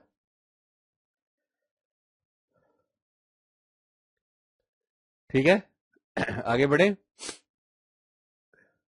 Now what is this artery over here? Can you tell what is this artery? So here I can see that we have this bone, that is sternum. We can see the sternum and we can see this artery which is traveling in the parasternal position. It has to be internal thoracic artery. internal thoracic artery is giving two branches in each space. Internal thoracic artery is giving two branches in each space like that. Okay, anteriorly. But the time comes, it will divide into two branches. So this particular branch is superior epigastric artery, and this particular branch is musculophrenic artery. Musculophrenic artery. Okay. From here the superior epigastric has entered where? This is rectus sheath. So it will be coming in the rectus sheath. From below, inferior epigastric artery is coming. Now superior epigastric artery is a branch of internal thoracic. Inferior epigastric artery is a branch of what? Tell me, dear friends, from below. So this is the superior epigastric artery going down. From below, inferior epigastric artery is coming, no? Inferior epigastric artery is a branch of which artery? Inferior epigastric artery is a branch of which artery? Yes. Inferior epigastric artery, bolo. External iliac artery. External iliac artery. Just let me tell you one thing. Our aorta will bifurcate into common iliac. Correct? Here we have the pelvis. This is pelvis. So our common iliac will give this branch internal iliac and this branch external iliac. Are you understanding? So external iliac is coming towards the lower limb. It is coming towards lower limb. Lower limb. And the pelvis पे कौन गया? Internal iliac artery. Right?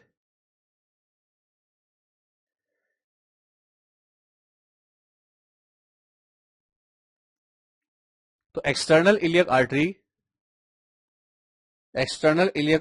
will give this branch. Okay, it gives one branch, inferior epigastric artery. It will continue as the femoral artery. Are you understanding, beta? So now we are done with this part. We are approaching the next, where we can see the diaphragm with the openings. We have the three openings. IVC opening is there. This is IVC opening. Esophageal opening is there. Esophageal opening. And aortic opening is there. Now you tell me, what is the level of the opening? T8, T10 and T12.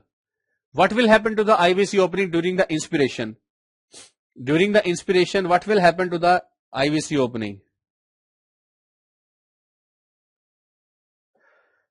बोलो बेटा, IVC opening का क्या होगा? IVC opening dilate हो जाएगी, constrict हो जाएगी या क्या हो जाएगा?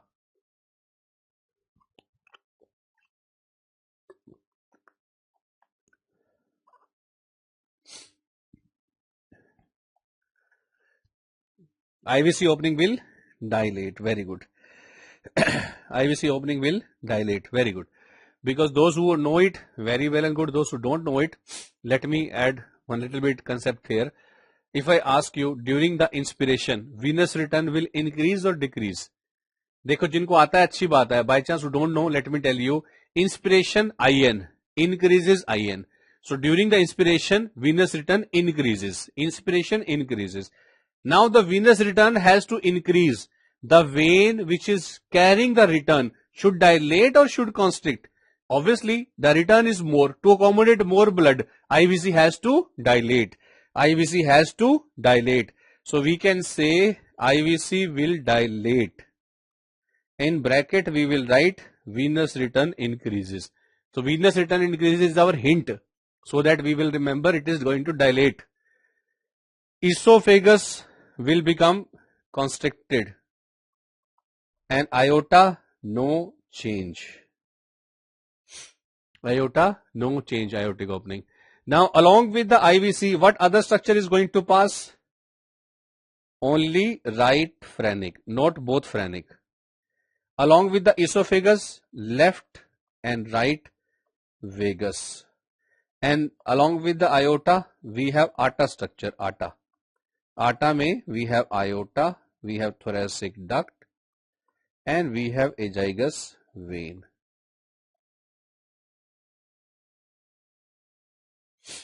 Yes, very good beta, because of the difference in position. Now, one point over here, can you see what is this nerve over here? We can see the heart, okay, and we can see the root. This is the root. And we can see this nerve coming in front, okay, and this nerve, like this one, will be coming behind. What is this nerve? This will be phrenic nerve, and behind will be the vagus nerve. Behind will be the vagus nerve. Now, dear friend, one thing, आटा का मतलब है iota, thoracic duct and azygous vein. Now tell me one thing, friends. एक चीज पूछते हैं आपसे. Like when we were discussing the root of the neck, we came across the phrenic nerve and the vagus nerve, correct?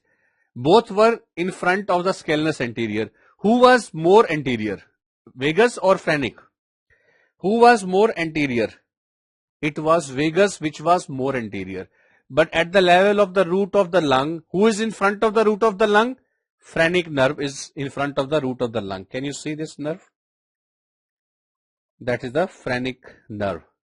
And behind, can you see this nerve coming? That is the vagus nerve. Do you understand now? So यहाँ पे opposite हो गया. Now, if you can tell me what is this artery over here? This artery is left anterior descending. But can you tell me what is this artery over here? Left circumflex. And what is this artery over here? Is the right coronary artery. And this artery is right marginal artery. Okay. Making sense? Now, LAD will be also continuing as IVA. Now tell me, who determines the dominance? The dominance of the heart, dominance is determined by which artery? Dominance is determined by PIVA. So most of the time it is the right dominance. Sometimes it can be left and sometimes it can be co-dominance also. And which artery is called as widowmaker artery? Which artery is called as widowmaker artery? That is LAD.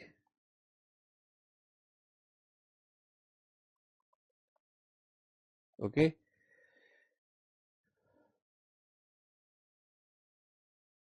Now what is this?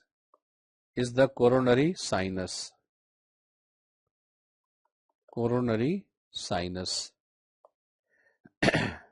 So where we need to remember these veins like anterior cardiac vein, Thebasian vein, and right marginal vein sometimes, right marginal vein sometimes. Thebasian vein is vena cordis minimi, vena cordis minimi. These veins are such that they are draining not into the coronary sinus, rather directly into the right atrium. Directly into the right atrium.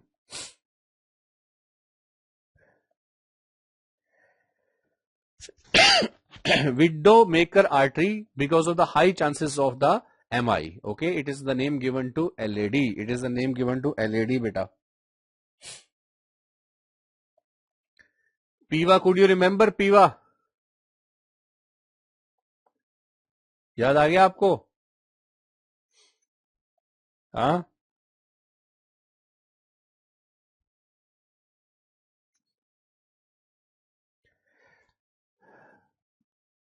Take a deep breath, dear friends. Okay, and also you see, this is actually very important. Yeah, this is the last slide. You can see this is actually very important to take a break and take a nap when it is really required. Okay, but yes, don't give up on the last moment.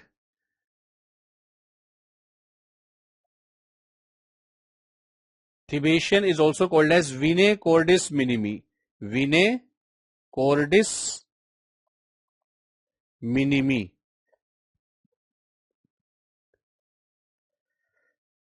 पीवा का full form posterior interventricular artery बेटा.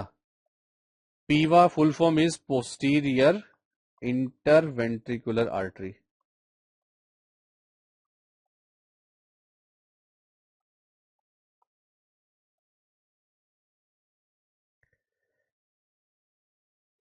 Okay.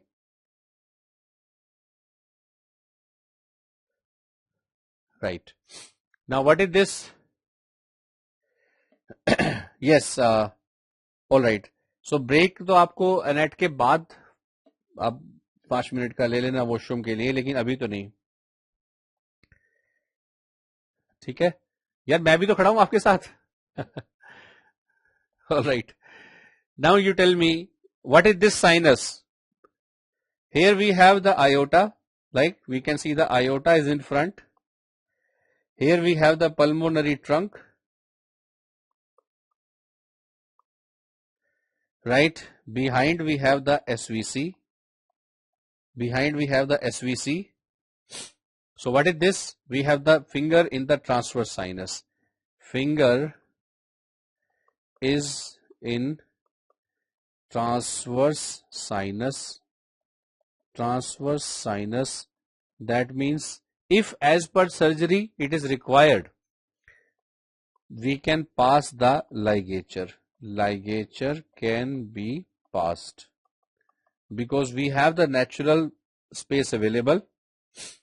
We have the natural space available over there, and we can pass the ligature if at all it is required surgically. Okay, ligature can be passed.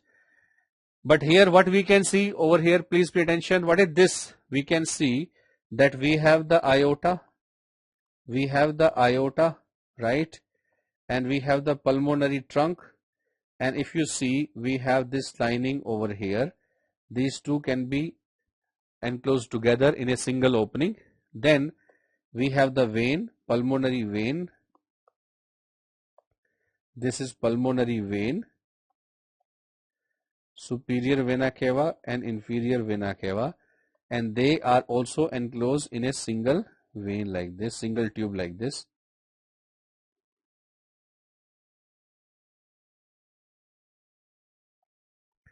Right? Now tell me, what is this gap over here? What is this gap? This is oblique sinus. This is oblique sinus. And oblique sinus में behind कौन है? Who is behind? Can you see the outline of this part? What is this? Is the esophagus. Esophagus. Please remember, right ventricle is behind sternum.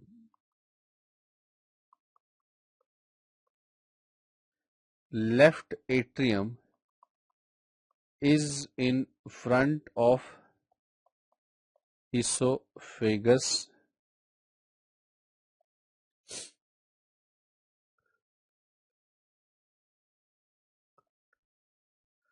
Now this is inside the right atrium. Where is the arrow? Arrow is at the fossa ovalis. Arrow is at the fossa ovalis, but we will discuss everything over here. Let me write, this is fossa ovalis.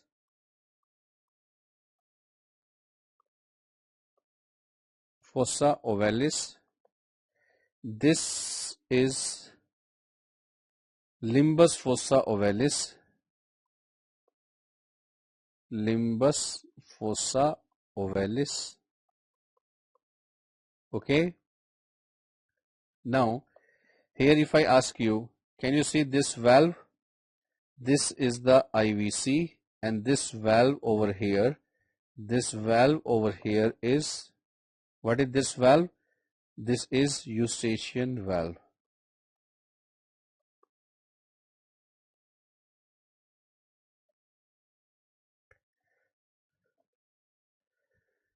Yes, that is true, Abhishek.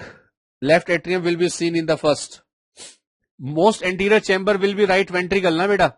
Most anterior chamber will be right ventricle because just behind the sternum. And who will be the behind? Who will be the posterior? Atrium will be behind. Atrium may left atrium will be behind present in the base part.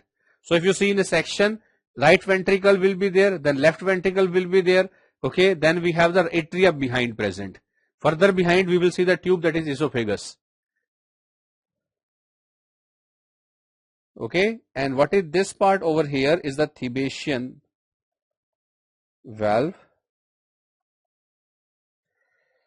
Thebesian valve. And what is this opening over here? This opening will be coronary sinus. This opening will be coronary sinus. Now here we can see this is the pectinate muscles.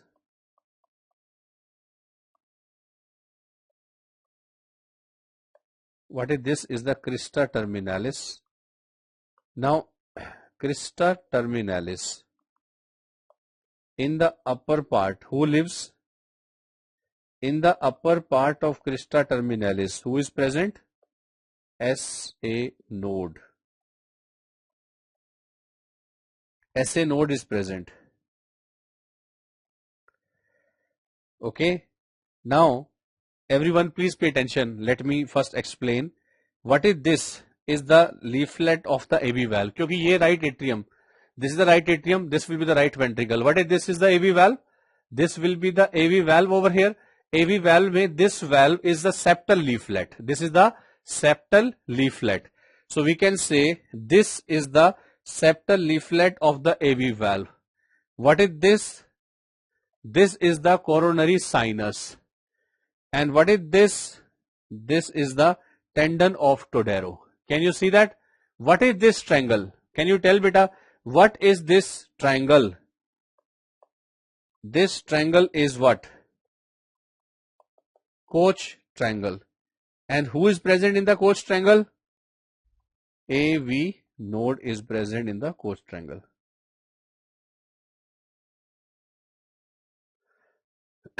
So far so good.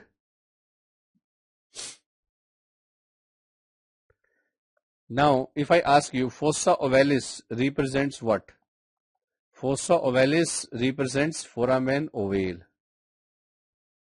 Floor of fossa ovalis, that is formed by septum primum. That is formed by septum primum. And the limbus fossa ovalis. Limbus fossa ovalis is formed by septum secundum. Right? Tendon of Todaro is a subendocardial ridge. See, this is the endocardium, na? Endocardium के below we have some ridge present. एक उभार रहता है वहां पे. That is described as a tendon of Todaro. It is a part of the skeleton of the heart. Okay. So boundaries of the Koch triangle, let me repeat. We have the coronary sinus one boundary, septal leaflet of the AV valve, and the tendon of Todaro. What is tendon of Todaro? It is a subendocardial ridge. Making sense?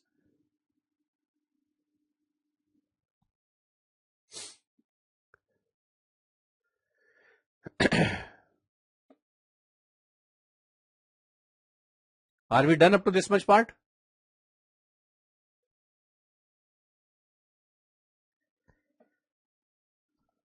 Okay. Take the notes then. Take the notes. Once you're done, please tell.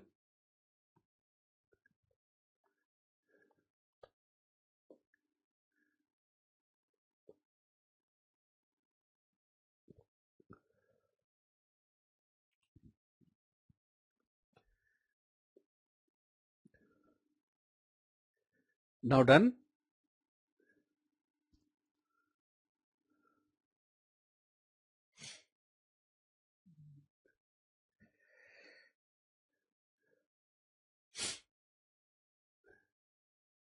All right. Okay. Now please pay attention over here. We have the axillary artery, right? This is the axillary artery. This is the axillary artery, which is divided into three parts by which muscle? It is divided into three parts by pectoralis minor muscle. So we have first part, second part and third part, and the mnemonic to remember them is we have salt spa. What is salt spa?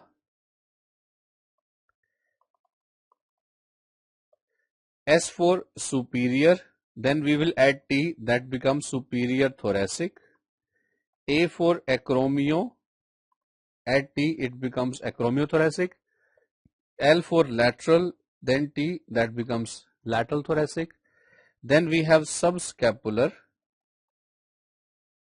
then we have pacha and acha. So far so good? Are you able to follow? Superior thoracic, acromiothoracic, lateral thoracic, subscapular, pacha acha. अब ये pacha acha क्या है? Posterior circumflex humeral artery and anterior circumflex humeral artery. You just take the notes. I'll show you all the branches in the given picture, okay? And also sometimes they ask further branches of acromiothoracic artery, which you can remember by A, B, C, D. What is A, B, C, D? That is acromial, that is breast or pectoral, that is clavicular and deltoid.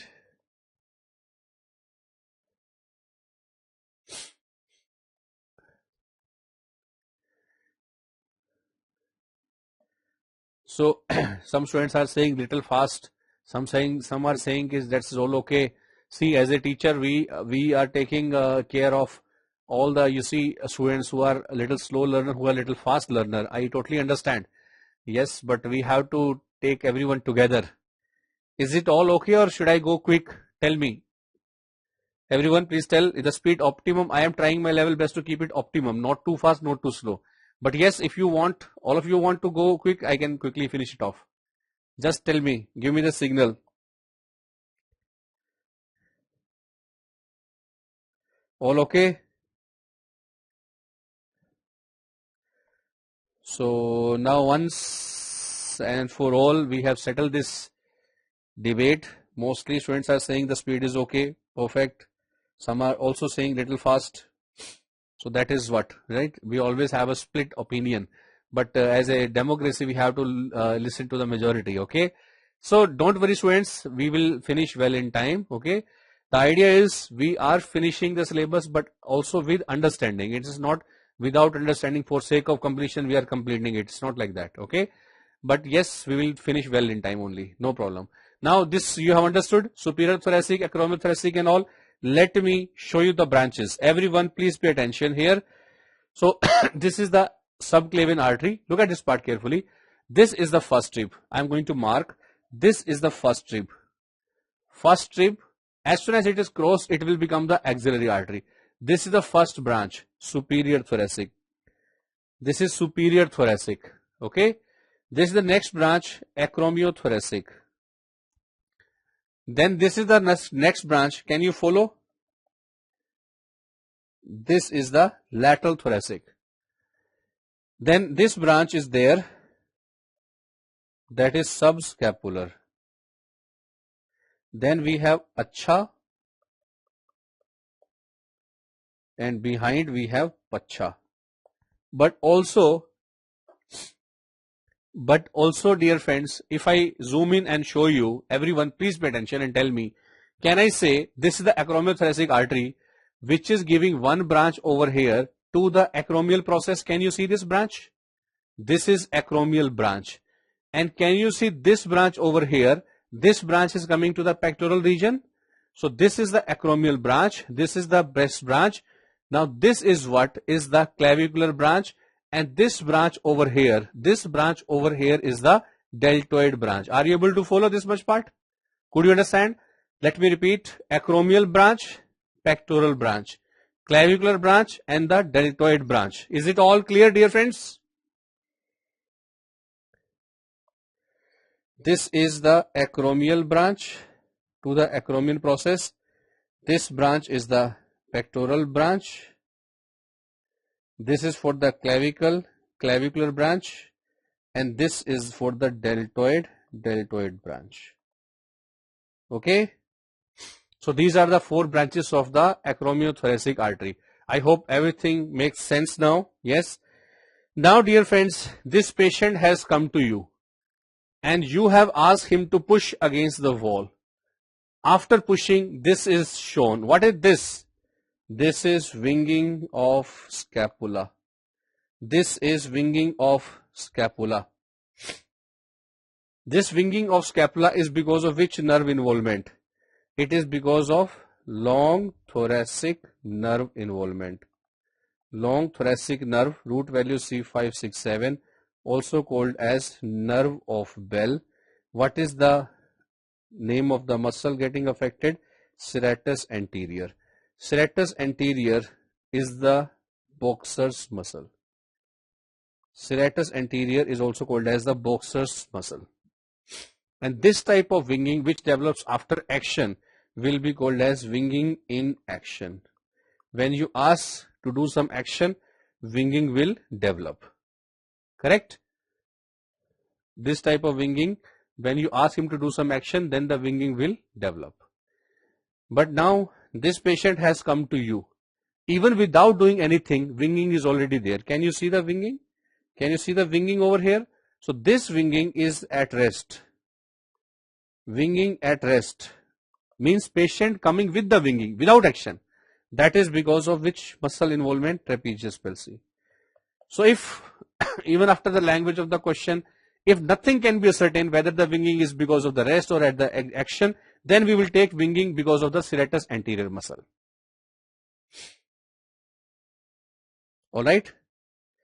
Now dear friends, this particular region, somehow it has become favorite of your examiner. After 2019 there is back-to-back question. And let me first of all show you this part over here. What muscle can you see in the back? The huge muscles of the back, trapezius, latissimus dorsi, and the bone next to them, scapula. Do you understand? Let me repeat. Trapezius, latissimus dorsi, bone next to them, scapula. These 3, they make the boundary of something. What is this boundary? Look at this part. So, latissimus dorsi, trapezius, and scapula. They are making a boundary of triangle of auscultation. This is triangle of auscultation. Why it is called as triangle of auscultation? Because under its floor we have minimal muscle fibers, so we can easily auscultate from here. What is this nerve anyway? This nerve is the dorsal scapular nerve, which is supplying in the medial aspect over here. And what are the name of muscle? We have levator scapulae muscle, we have rhomboideus minor muscle, and we have rhomboideus major muscle. What is the action? What is the action of these muscles? See, these muscles together, levator scapulae and rhomboideus minor and major, they will be doing the elevation. Together, these 3 muscles, they will be doing the elevation, and they will be also doing the rotation. They will be also doing rotation in such a manner that, see, when they will be pulling like this now. They will be pulling in this direction. Then the scapula will move in this direction. So glenoid cavity will face downward. So they will be rotating in such a manner that glenoid cavity faces downward. Glenoid cavity faces downward.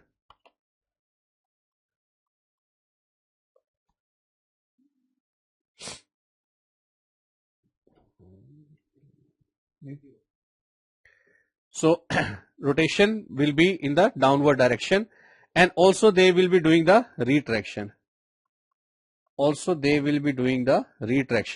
Now why retraction I have put like this, R and T capital? Because R for rhomboideus and T for trapezius. When the rhomboideus and trapezius work together, they will lead to the retraction. Please quickly finish this part.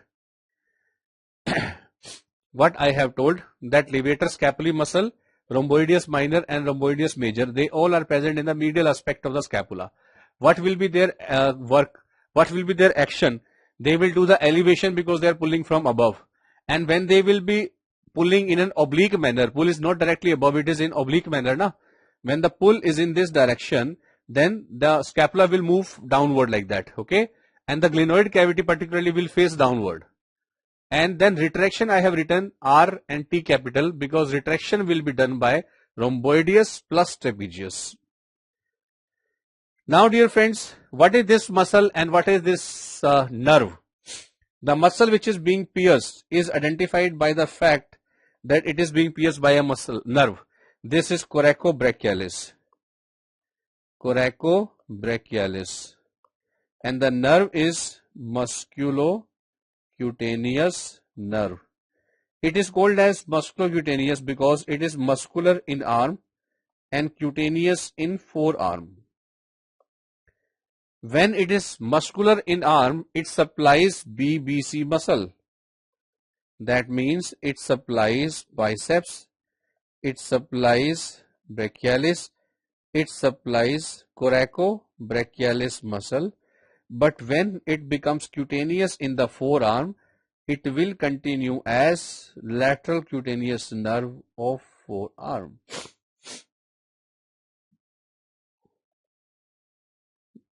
Okay, it is muscular in arm but cutaneous in forearm. So later it becomes lateral cutaneous nerve of forearm. But in the arm it will be supplying the BBC muscles, right? Now dear friends, after that I have put one dissection image and let me tell you how to proceed. First of all, here we don't know what structure is what, okay, no problem. But at least we can see that we have been given the four structure, right? This is like 1, 2, 3, 4. Can you see that? Can you see that? Four structures are there and this looks like kind of cubital fossa.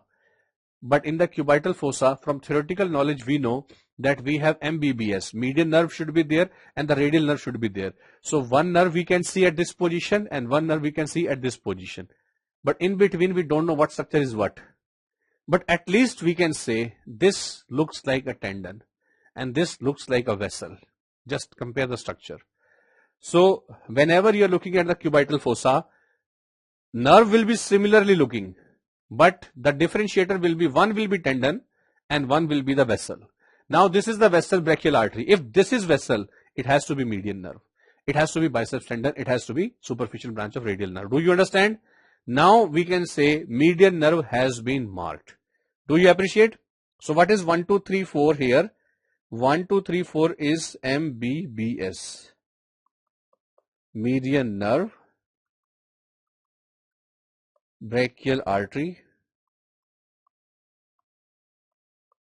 biceps tendon,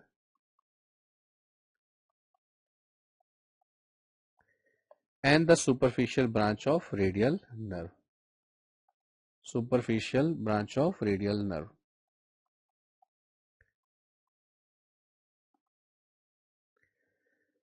Akriti and Apurva, now are you clear how to approach medial lateral? As I said, you will not be able to tell initially which one is medial, which one is lateral, unless you see the content. When you see or if it is a very clear picture, you can see from outside, then it's very good. It is easy for you. Otherwise, with the content also you can see, because you know theoretically, MBBS is the content from medial to lateral, that you know. And when you can see in between, one is artery, one is tendon. Which side is tendon? It has to be the lateral side towards the radial nerve, na?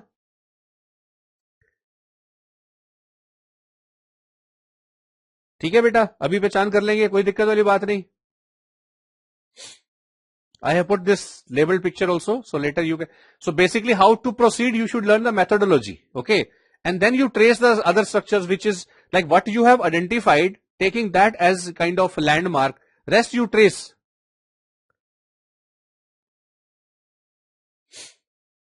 अल्लर nerve बेटा medial epicondyle के पीछे होती है ना, यहाँ पे देखो करंट आता है ना यहाँ पे, when you feel this, निकले करंट, गाने भी बना इस पे तो, है ना. So that is the ulnar nerve behind the medial epicondyle. All right. Now what is this? Now whenever you see an arch, but the tendons are deep, arch is superficial. It will be superficial palmar arch. It will be superficial palmar arch. But if you see the arch is deeper, then it will be deeper to the tendons. That means then it will be deep palmar arch. Now here, let me tell you, this muscle is abductor pollicis brevis. This muscle will be abductor digiti minimi. This muscle will be flexor pollicis brevis, whereas this muscle will be flexor digiti minimi. Because our methodology says abductor will be the outer muscle, inner muscle will be flexor, correct? But now, dear friends, now you have to help me out over here. What is that? See, can you see the cut tendon? Can you see the cut tendon, beta? These cut tendons are FDS or FDP? These are superficial tendon or deep tendon? These cut tendons are superficial tendon, FDS. If these are the superficial tendon, deep to them, we have these tendons. These tendons are FDP. These tendons are FDP. And from the FDP, these worm-like muscles are taking origin. What are these worm-like muscles? Lumbricals. Could you appreciate this? Could you appreciate? So which lumbricals right now we are talking about? So first of all, tell me, did you understand how I approach this part? I did not jump over the marking.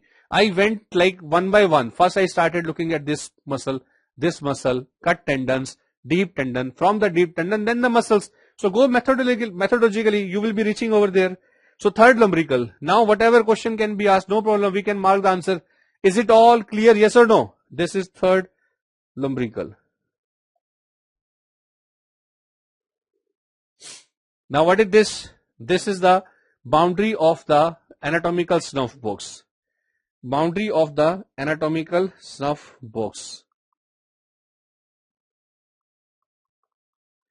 I gave you one story and I told you that it is only for remembering the boundaries and don't take it otherwise. How? Because we have two house, anterolateral, posteromedial. Please remember, I am giving this story only for remembering the boundaries. Don't take it otherwise. Okay. Anterolateral, posteromedial, we have two house. In these two house, two brothers live. Okay. So here we have small brother, extensor pollicis brevis. Here we have big brother, extensor pollicis longus. Now the longest, big brother, he had like he was married to a girl named abductor pollicis longus. Because they were married, their surname is same, longus. But later there is some khatpat between the big brother and the wife. Now the lady in question lives with the small brother, abductor pollicis longus. Do you remember this? Very good beta. हाँ हाँ, story तो वही है, brothers and the wife वाली. लेकिन ऐसा ना हो एग्जाम में, it should not happen that only stories you can recollect and you don't know the meaning, है ना, what was the tendon name. So don't do that. Okay. So anyway, just kidding. I know that you will be remembering the story, but definitely you will be remembering the name of the tendon. You are my students and definitely very soon you guys are going to make us proud of you, and you see, you are going to give your best shot, and definitely with God's grace you will be excelling in your exams. Okay, the bright future awaits you guys. Okay.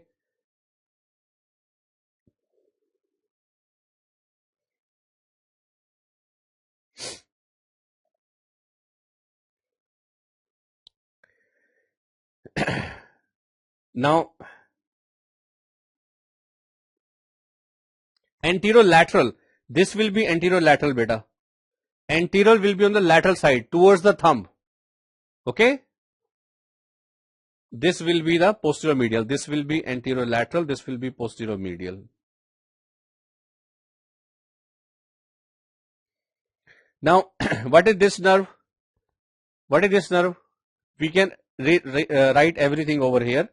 This is the sacrum. This is the lumbar region. This muscle is the iliacus muscle. This is psoas major muscle. And this nerve is genitofemoral nerve. So the nerve which pierces the psoas major is the genitofemoral nerve. Here we can see this nerve is iliohypogastric. This one is ilioinguinal nerve. This one is genitofemoral nerve. It is cut here. Why? Because you cut the muscle, na? When the muscle was cut, the nerve was automatically cut because the nerve is passing through the muscle. And this is the nerve of myalgia. Can you tell me the name of the nerve? Lateral cutaneous nerve of thigh, which is responsible for myalgia. Myalgia. And this nerve is the femoral nerve. And this nerve is the obturator nerve. This nerve is the obturator nerve. For the obturator nerve, they will be giving two hints. One, somehow they will be giving the involvement of the pelvic cavity, maybe the bladder tumor, maybe uterus tumor, something like that. Okay, something happening in the pelvis, like pelvic mass they can give. And second hint they can give is the obturator foramen. They may not name the give the name of the foramen, but they will mention by passing through the foramen it enters the thigh. So these are the hints. One, pelvic cavity. Second, obturator foramen, and then it will be reaching the medial aspect of the thigh. Obviously, it will be supplying the medial compartment of thigh or adductor region. Now identify the marked foramen over here. This is the greater sciatic foramen. Okay, greater sciatic foramen, because you can see the sciatic nerve over here. This is the sciatic nerve. This is the sciatic nerve. Okay, and this nerve which is coming out and then reaching the pudendal region, it is the pudendal nerve.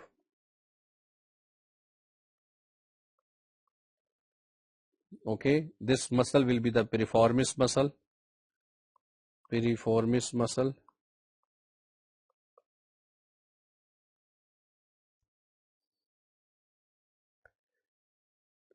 Lateral cutaneous nerve of thigh था बेटा वो.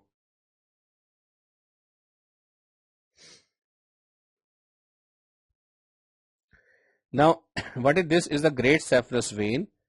Great saphenous vein, it begins at origin is medial. It passes anterior to medial malleolus.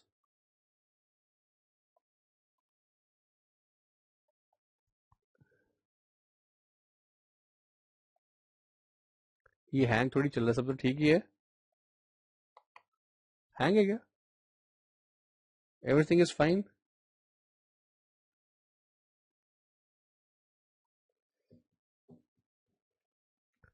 ठीक है ना सब? Okay. Medial leg, behind knee, medial thigh. This is the course. It is going to terminate in the femoral vein. That is the termination. And it is accompanied by saphenous nerve. Saphenous nerve is the accompanying nerve.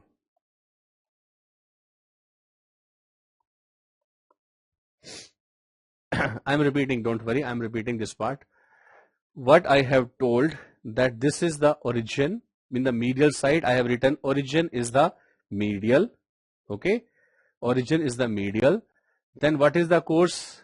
The course will be medial leg, behind knee, medial thigh. Okay, what is the termination? It is the femoral vein. And what is the nerve over here? That is the saphenous nerve. It is accompanying it. It is accompanying it. ठीक है? Last slide को repeat करना है. This slide, okay. This slide also I will repeat, don't worry. This is the greater sciatic foramen, and the muscle which is shown here is the piriformis muscle. And here we can see one nerve which is pudendal nerve, which is coming out of the greater sciatic foramen, reaches the pudendal region, which is the, what is pudendum is the, which is the pudendum. Pudendum का little meaning होता है shame. It is used for the genitals, okay. And here you can see a huge nerve, that is the sciatic nerve. Now okay. Now okay, done. This part you understand, this part also you understand. Here I have given you the notes for the greater sciatic, great saphenous vein, sorry, great saphenous vein, and the next is the short saphenous vein.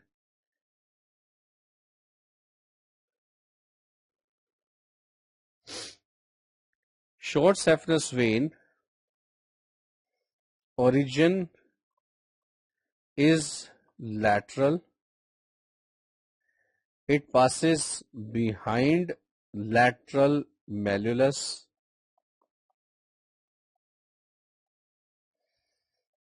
It is in the posterior leg, okay, accompanied by sural nerve, and the termination is the popliteal vein. So termination of the great saphenous vein was termination of the great saphenous vein was the femoral vein, but here we have the popliteal vein. Important point is, even though the lateral is the origin for this vein, it does not run in the lateral leg, it runs in the posterior leg. Do you appreciate this? Do you appreciate this? Yes? Okay. Now the next part over here is this. What is this vein here? Can you identify? This vein is the inferior mesenteric vein. Inferior mesenteric vein will be approaching this vein. It is splenic vein. It will be draining into splenic vein. And here you have the superior mesenteric vein. Superior mesenteric and splenic vein together, they will become the portal vein. Together they will become the portal vein.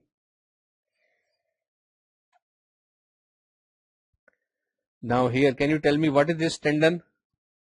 This tendon is the conjoint tendon. Conjoint tendon. Now who is external? This is what? External oblique, internal oblique, and the transverse abdominis. Inside is the fascia transversalis. Now let me ask you, who is making the anterior boundary over here? Anterior boundary over here is the external oblique muscle. Can you see that? Anterior boundary is the external oblique. So if I say this is the inguinal canal, everyone please pay attention. For the inguinal canal, I can say that external oblique, anteriorly, who is making the boundary is the external oblique in the whole extent. In the whole extent. But internal oblique will also make the boundary in the lateral part. But transverse abdominis will not make the boundary for the inguinal canal. Okay. Who is making the posterior boundary? Posterior boundary is made by fascia transversalis. Fascia transversalis. How can we say? Because we can see this is the boundary posteriorly present over here. Right? Now, dear friends, please pay attention. Here we have layer number 1, layer number 2, layer number 3, and layer number 4. When the testis has to come by piercing these layers, layer number 4, there is no challenge because we have the deep ring over there. Layer number 1, external oblique, there is no challenge because we have the ring over there. But layer number 2 and 3, we have a challenge. How the testis will pass through these two layers? How these two layers will be passed through? So these two layers will be passed because these two layers will be making the arching over this structure like that. They will make the arching. Just like the roof of the cave. Are you understanding? Just like the roof of the cave. आपने कभी देखा होगा cave होती है, उसकी roof ऐसे arch shape नहीं होती है. So this is the, can you appreciate the arching of the fibers? This arching of the fiber is making the roof. And these two set of fibers are coming together to become this tendon. And this tendon is conjoint tendon. Is it all making sense, beta? Is it all making sense? So we can say here the roof is made by Roof is made by arched fibers of internal oblique plus transverse abdominis, and the same two muscles are making the conjoint tendon. The same two muscles are making the conjoint tendon. So conjoint tendon we can write in bracket internal oblique plus transversus abdominis.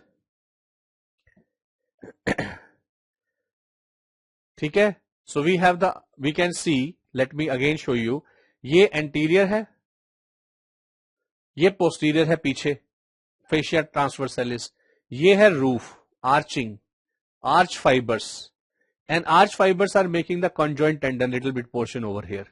But who is there in the floor? We can see the floor is made by inguinal ligament. The floor is made by inguinal ligament.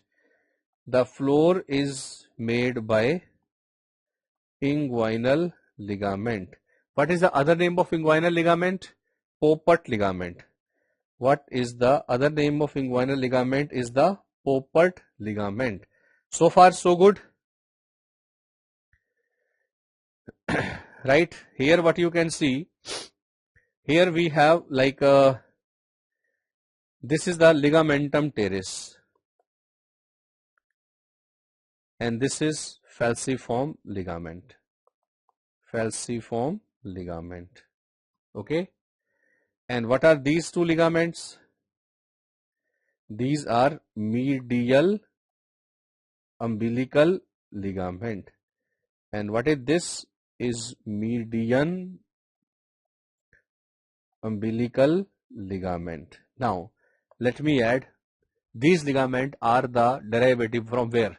Ligamentum teres, it represents left umbilical vein. Okay, medial umbilical ligament, it's a part of umbilical artery, left and right umbilical artery, distal part. And the medial umbilical ligament, it represents urachus. Urachus will persist as median umbilical ligament. From where to where? From the apex of the bladder up to the umbilicus. Median umbilical ligament, and both sides we have medial umbilical ligament which are representing the umbilical arteries. Okay, and we have the ligamentum teres which is representing the left umbilical vein, which is again a content of falciform ligament. I hope that makes sense, dear friends.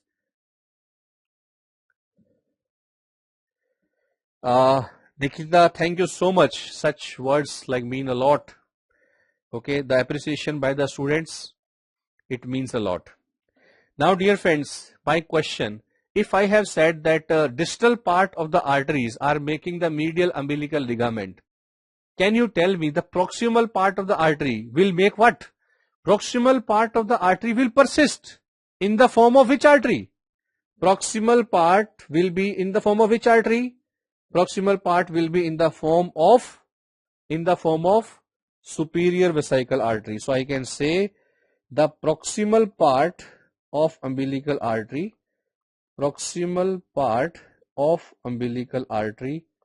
will persist as superior vesical artery.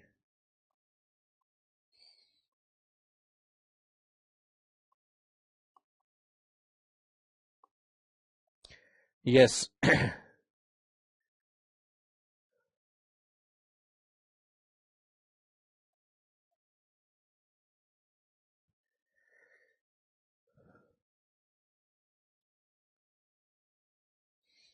Okay, now understand this part. Okay, now okay, let me repeat quickly. See, first of all, urachus is a part of allantois. Okay, in the initial period we have one structure from the urinary system which will persist later as a urachus. Okay, the lumen will obliterate, but later it will become between the, let me zoom in, between the apex of the bladder up to the umbilicus. It persists simply as a ligament, median, bichon beach, है ना, median umbilical ligament.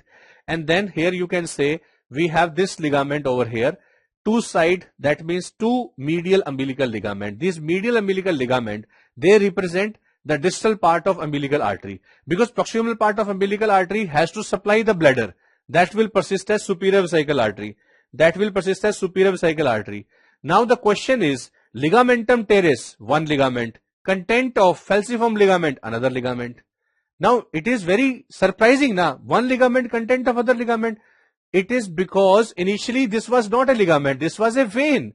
Vein was a content, but after birth vein persists as a ligament. That means later ligament teres is a content of falciform ligament. Now question is, from where falciform ligament has come? Falciform ligament is a part of ventral mesogastrium. This has come from ventral mesogastrium. Ventral mesogastrium. I hope everything fine now.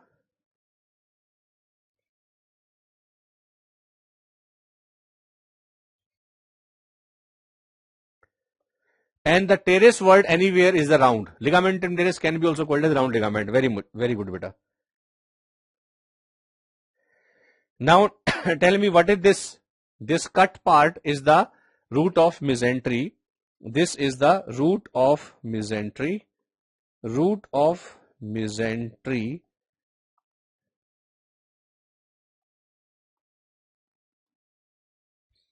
It crosses. What it crosses? It crosses third part of duodenum. Third part of duodenum. Abdominal aorta, IVC,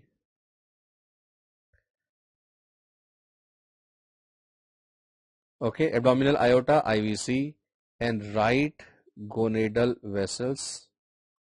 Right gonadal vessels means artery and vein. Then psoas major and right ureter. And right ureter. All these are the structure which will be crossed by the root of mesentery.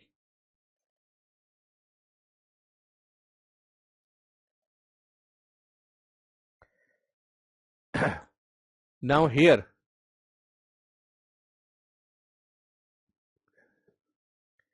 यहाँ पे क्या है, ये कौन सा foramen है? Epiploic foramen. अरे यार, वो सर खुद ही बड़े क्यूट है ना, इनको सभी क्यूट लगते हैं. चलो, ये क्या है? Epiploic foramen. अब इसको ध्यान से समझते हैं, ठीक है? एपिप्लोइक फोरामेन की boundaries are important for us. Okay, let me write यहाँ पे. सबसे पहले, suppose there is a person who is present behind it. Suppose let me start with this concept here. Let me start with the concept. What is greater sac? What is lesser sac? When you take the patient in the surgery, you cut the skin, you cut the fascia, muscles, etc. When you cut the peritoneum, you are into the peritoneal cavity. This peritoneal cavity, everywhere is a greater sac, except for one small sac behind stomach. That is what is called as lesser sac. Did you understand? So rest of the whole peritoneal cavity is the greater sac, except one small sac behind the stomach, which is called as lesser sac. Do you understand now? Do you understand now? Yes. And this is present behind the, you can say, stomach. But this fellow is present where? In the lesser sac. Now he is coming here behind the lesser omentum. And here he can see the ray of hope. That is the epiploic foramen. Epiploic foramen meaning is, this is from where we are outside. That means we are in the greater sac. But if we push our finger, that finger will enter the lesser sac. Are you understanding? Epiploic foramen, what will be the anterior boundary over here? We can see that this is the lesser omentum, correct? So this is the lesser omentum. This particular boundary will be the right free edge of the lesser omentum. Do you understand? And who will be below? This is the duodenum. This is the duodenum. This will be the lesser omentum. Above we have the liver. Do you understand, beta? Do you understand? Can you see? And this is where we put the clamp. Why? Because in the right free edge में कौन होगा? The portal triad structure, right?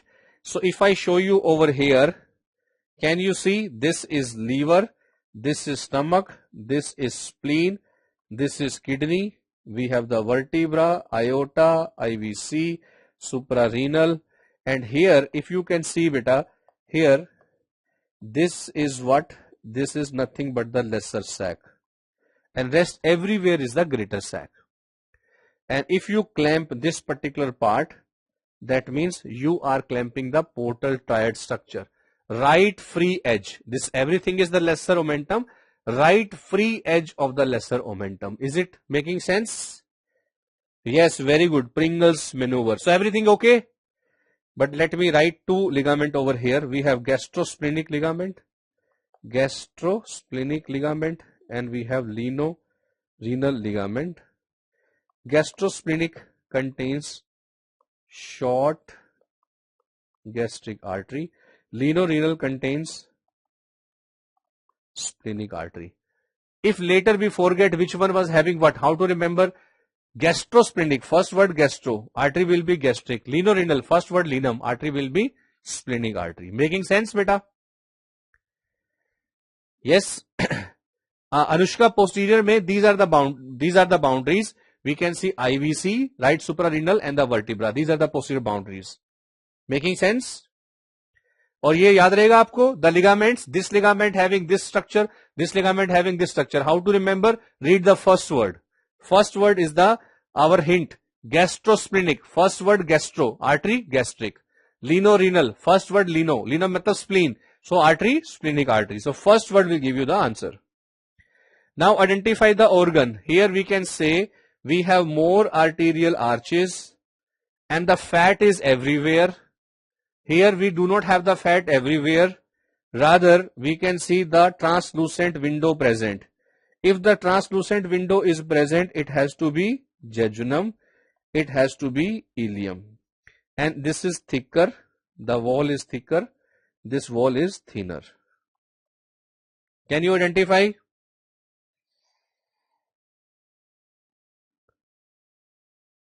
Can you identify?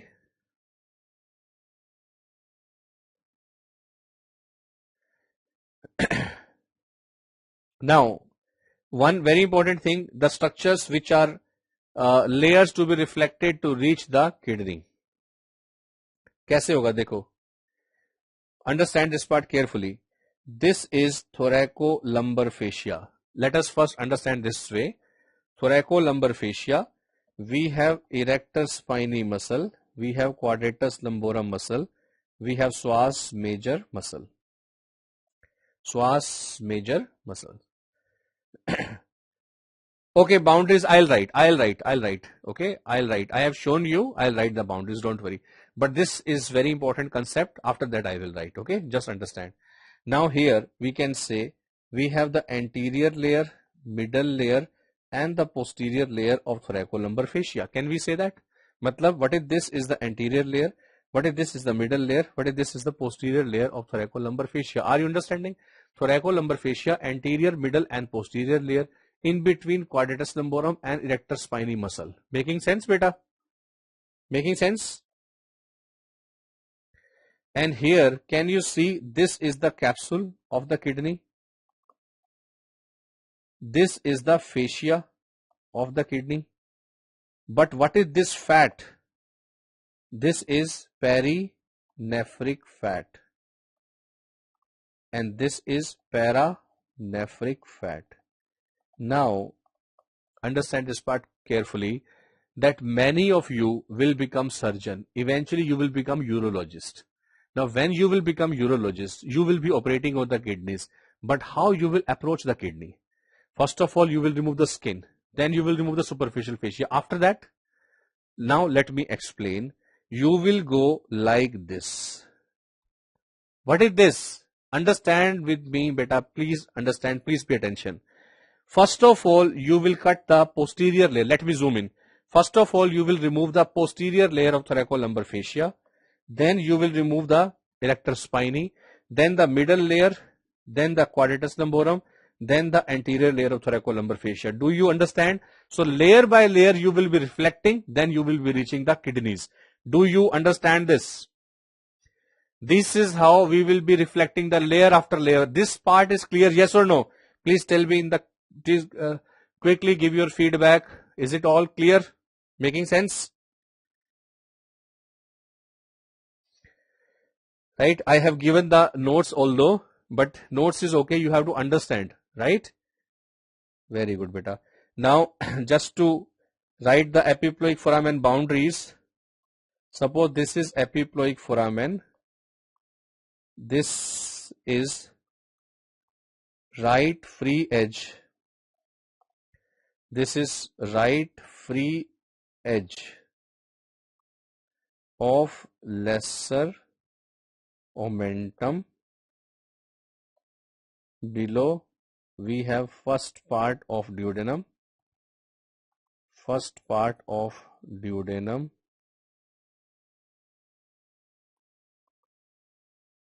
Above we have caudate lobe of liver, and behind we have IVC, T12 vertebra, and right suprarenal, like that. Okay, that is about the boundaries. Now let us proceed. Here we have the ureter blood supply, because ureter will get the blood supply in a sequential manner. How? We can see we have the renal artery that will be also supplying, then gonadal artery, and then branch from aorta,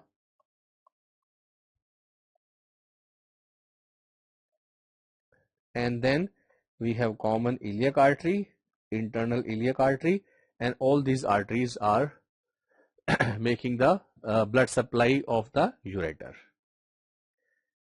Oh, you could not write. Okay, you finish this one, and then I am going to again focus that slide. You finish this one, I'll focus that slide, don't worry, and then we will proceed. You finish these slides first. Renal artery, gonadal artery, branch from aorta, common iliac artery, internal iliac artery, and rest of the arteries have been already written. Internal iliac, common iliac, internal iliac, external iliac hota hai na. Internal iliac will supply, internal iliac will not supply.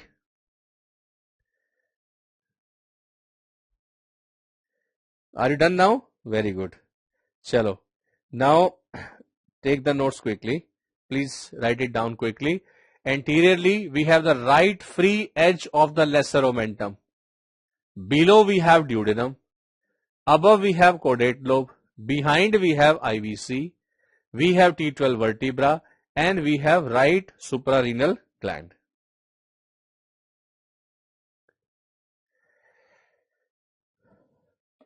Okay. Chalo, very good beta. Done now? Chalo. Now here we can see that trigone is smooth because mucosa is adherent to muscle. Now understand this part carefully. What happens? The bladder has to fill, right, with the urine. So there will be folds present. So the fold will open up like that. Okay? Lekin what will happen that the mucosa is tightly adherent na. So this is smooth. The trigone is smooth. Okay?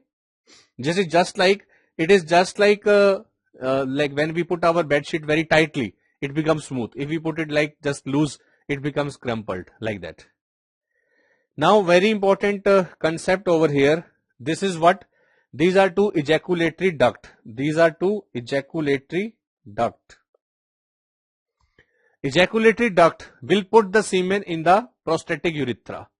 When the semen is put into the prostatic urethra, now there are two options. The semen can go down or it can go up also. If it goes down, it will be coming out as a normal ejaculation. That is a physiological process. But by chance, if it goes above, it should not go above. By chance, if it goes above, it is a pathological condition called as retrograde ejaculation. But normally, in the proximal part, the nature, God has designed such a beautiful way that this muscle has been provided. This muscle will contract exactly at the time of ejaculation. upper pathway blocked, it can go only downward. What is the name of this muscle? This is internal urethral sphincter. What is the notes for this part? Internal urethral sphincter, it will prevent retrograde ejaculation in case of male, okay, and it is absent in case of female, but it is injured in case of TURP, and that is why in this case retrograde ejaculation is present. How it is injured in the TURP, I will explain. So here you can see this is the middle lobe.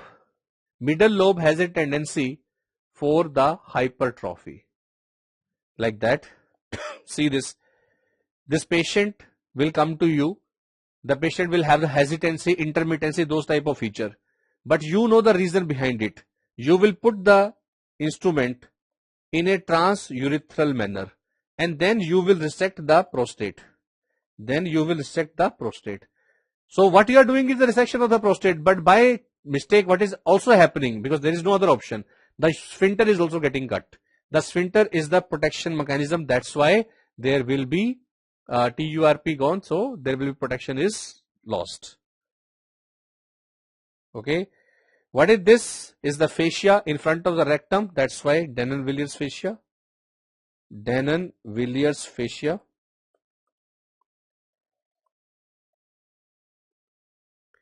And what are these? These are Houston valves.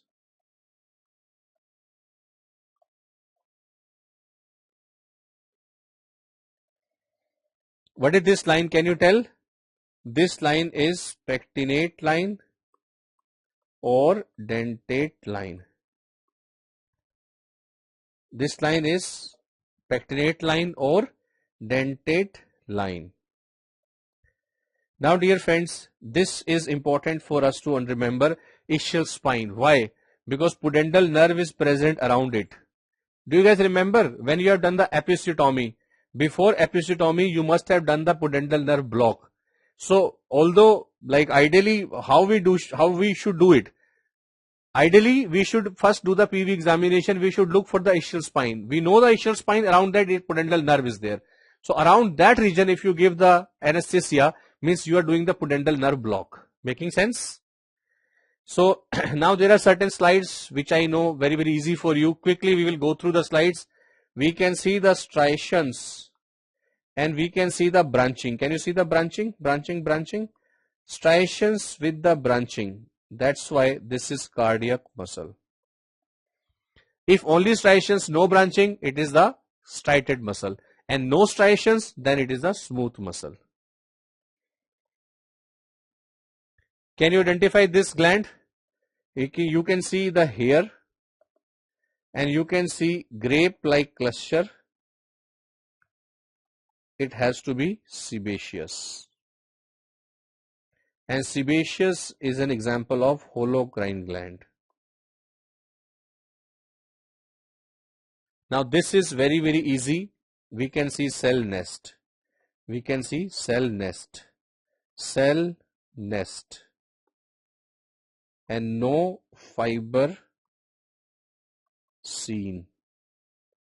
What cartilage? This is hyaline cartilage.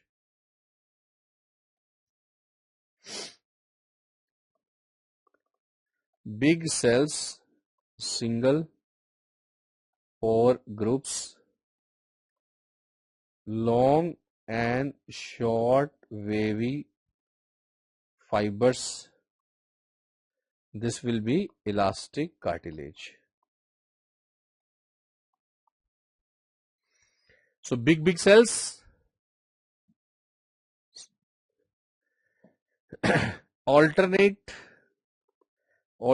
rows of cells and fibers. So when you write cartilage as cartilage, you come to know that it is having type 2 fibers. But if you ask bone will tell you that it is having type 1 fiber. So cartilage is having type 2 fiber, bone is having type 1 fiber. Fibrocartilage, even though it is cartilage, this is fibrocartilage, even though it is cartilage, it is having 1 plus 2 fibers both. So it is having dominant fibers of bone. Yeah. So fibro has one. Actually, it is having both, but fibro is having more of one. That's why look at the behavior, very disciplined type behavior.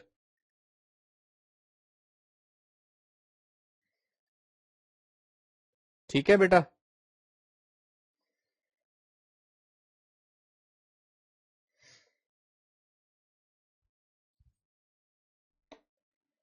Are you done now? Now, see this. Whenever you look at the slides, parotid, submandibular and the sublingual. Parotid is only serous slide. Parotid is only serous slide. But these two are mixed. But them, they all have the striated duct. But when you compare this same picture with the pancreas exocrine part क्या था? Pancreas का exocrine part में absence of the striated duct. Pancreas exocrine part is similar to the salivary gland. Please listen to this part carefully. But it will not have the striated duct. Otherwise, all the salivary glands have the striated duct. Second point, they have the presence of centroacinar cell. What is that? Let me explain. This is the acinus. Do you agree? Acinus means it is producing the hormones, like secretions. And here you can say this is the cell in the center of the acinus. This cell is in the center of the acinus. Even though it is in the center of the acinus, but does it belong to the acinus? No, it belongs to the duct. Actually, duct has gone inside. Only the position is center of the acinus. That's why the name is centroacinar cell. Understood? Did you understand, beta? Centroacinar cell.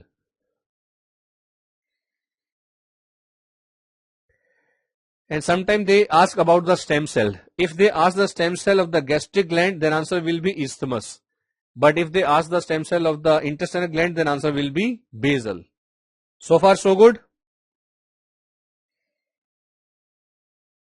Now here you can say we have the sinusoid. This is the sinusoid. This is the hepatocyte. And this is the space of Dissay. Question is asked, who will be present in the space of Dissay? Who will be not present in the space of Dissay? Let me tell you, hepatic stellate cell or the Ito cells will be present in the space of Dissay. Whereas Kupffer cells will be present in the sinusoid. It will be present in the sinusoid. So Kupffer cell, they patrol along the space of Dissay, not in the space of Dissay. Are you understanding? ठीक है बेटा? Now what is this cell? If you can identify, let me tell you one hint. Whenever you suspect cerebellum, you must suspect that one cell which is kind of neither fitting in this layer nor fitting in this layer. That means this cell is kind of a layer in itself. अपने आप में एक layer है, ना तो इधर fit हो रहा है, ना तो इधर fit हो रहा है. So you will say this is Purkinje cells. But yes, your presumption will be confirmed by the presence of black dots. Black dots are the granule cells. Black dots are the granule cells, right?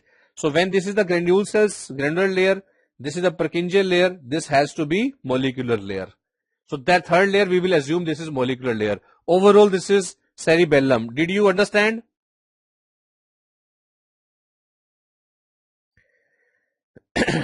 Okay, after this I'll show the salivary gland wala part, no problem. This is the cerebellum, and can you make out over here that we have a single cell layer? Can you see beta, this single cell layer, ये Purkinje cell jutting out दिख रहे हैं आपको? Jutting out Purkinje cells, one side black dots, that will be the granular layer, and the third will be molecular layer. Are you able to follow?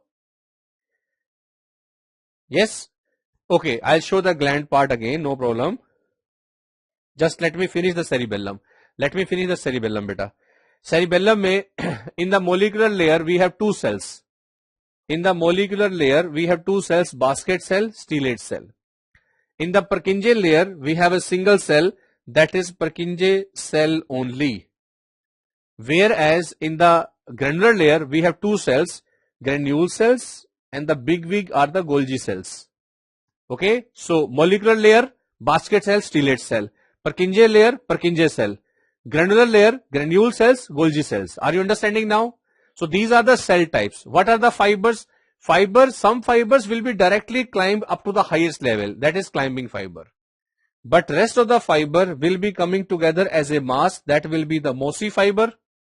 That will be the mossy fiber.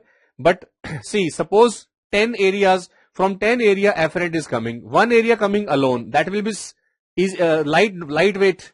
9 area coming together, that will be heavyweight. Lightweight will be able to climb up to the highest level, no problem. So with the climbing fiber, they can climb up to the highest, directly communicating with the Purkinje. But these are coming together as a mass, heavy. So they can't go up, they will be reaching the lowest level.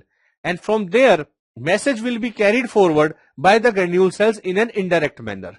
Eventually the fibers will be reaching the Purkinje cells only, but in an indirect manner. Are you understanding? So climbing fiber and the mossy fiber, all the input has been reached to the Purkinje cell. Now the Purkinje cells will be behaving as the output cell. Now please tell me, beta, who is the output cell here? Who is the output cell of the cortex? Output cell of the cortex. Who is the output cell? Purkinje. Because Purkinje cell has received all the input, now it will behave as the output cell. Okay. And who is the final output? Final output will be deep nuclei. Final output will be deep nuclei.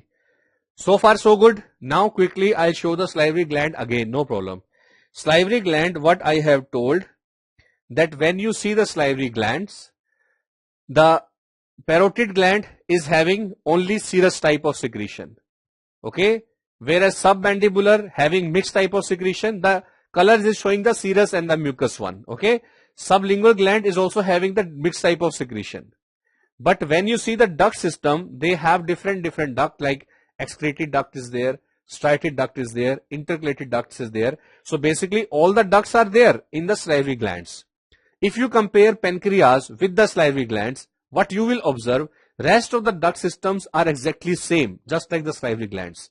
But striated duct, which is present in all the salivary glands, it will be absent in the pancreas. Do you appreciate now?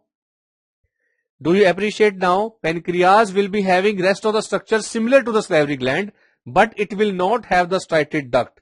The striated duct which was present in the salivary gland, that striated duct will be absent in pancreas.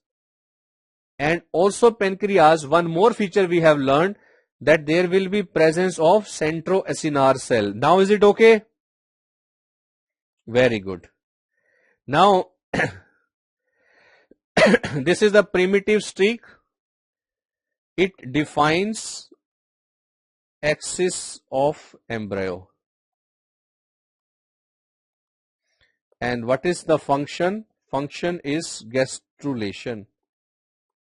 Gastrulation in which order? Endoderm, then mesoderm, then ectoderm.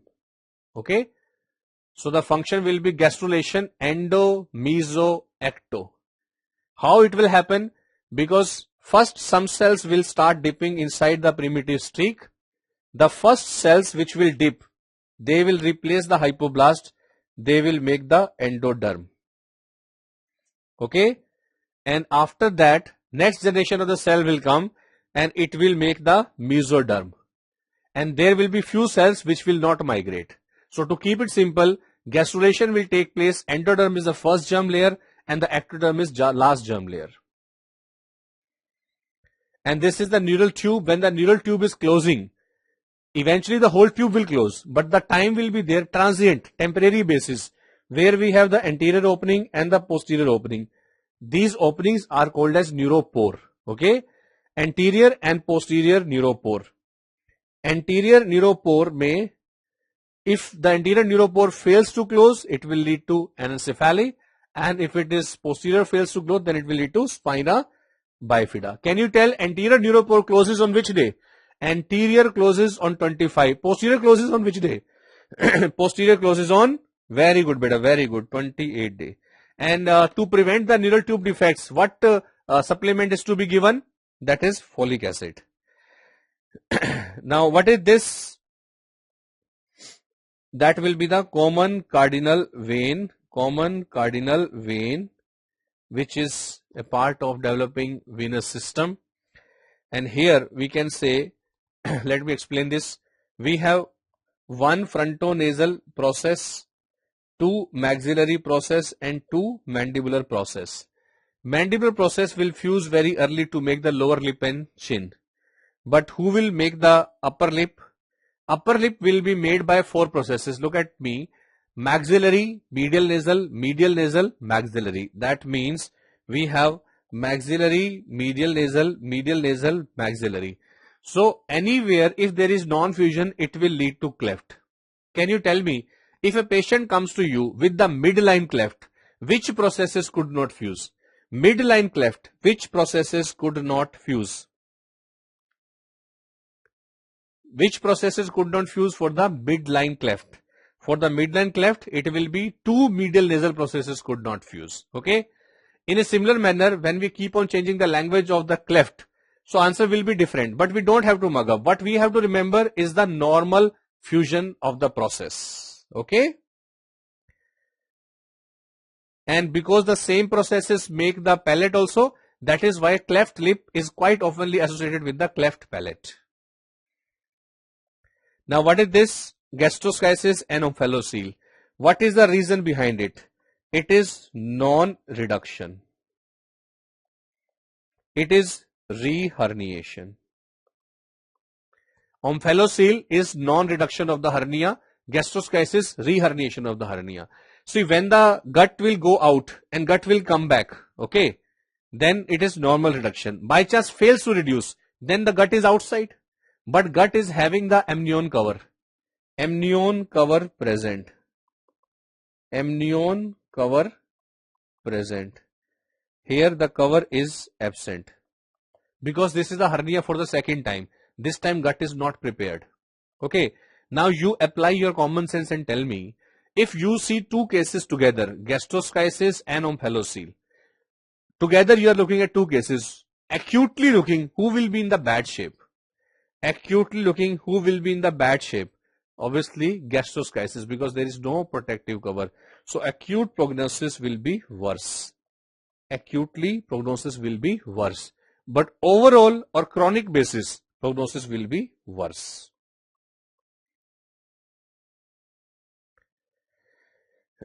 Right, here we have in the very initial period, we have the pronephros, which will simply develop and disappear. They won't make anything.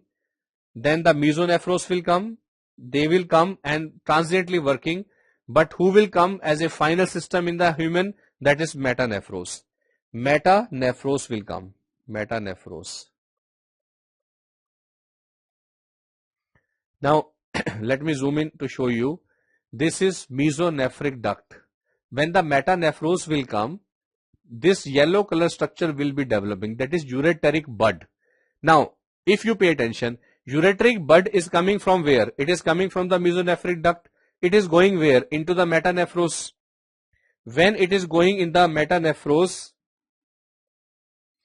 it will be dividing. It will be bifurcating. It will be dividing, and it will be making the collecting system. So I can say the ureteric bud will make the collecting system, and the metanephros will make the excretory system.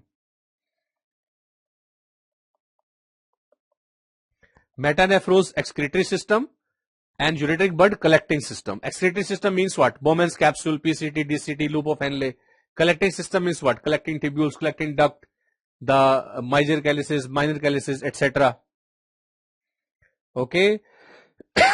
And eventually the kidneys must ascend. That is their normal. If they fail to ascend, then there is error. Sometimes what can happen, that the kidneys will be present in the pelvic region, that is the pelvic kidney. It has failed to ascend. But here you can see that there is what? Sometimes the lower end will fuse. Lower end will fuse, which is called as horseshoe kidney. Now you tell me, in case of horseshoe kidney, which structure will prevent the ascent? Which structure will prevent the ascent? That will be inferior mesenteric artery. That will be inferior mesenteric artery. Is it all making sense? Very good. So this is what we have to remember this. I won't do it in the beginning, but then we think I want to do it. How do I do it? I'll try and I will do it. Okay. Now, dear students, we will together, we will do one winning mantra. Okay. Are you all ready for the winning mantra? Remember this, जीतने का मजा तभी आता है जब सभी आपके हारने का इंतजार कर रहे हो. तो prove them wrong. Okay. Now, be focused just like Arjuna. Okay. Look at the eye of the bird. काक चेष्टा बको ध्यानम श्वान निद्रा तथैव च अल्पाहारी ग्रह त्यागी विद्यार्थी पंच लक्षणम. Okay. And this is the English translation, those who could not understand. Kaak cheshta means the effort of a crow. Bako dhyanam means the focus of a crane. Shwan nidra is the alertness of a dog. Alpahari giving the right inputs to our senses. And grihatyagi coming out of the comfort zone. Okay. Now do this winning mantra with me. And at the highest volume you say, I am the best. Repeat with me. I am the best. I am the best. I know that I am a winner. I know that I am a winner. God is with me. God is with me. I can do it. I can do it. I can definitely do it. Yes, I can. Okay. Thank you so much, dear friends. It was wonderful meeting you guys over here. Okay. And now I am looking forward to meet you guys across the screen when you score good rank, and we will meet for your counseling and we will definitely celebrate your success. God bless you all.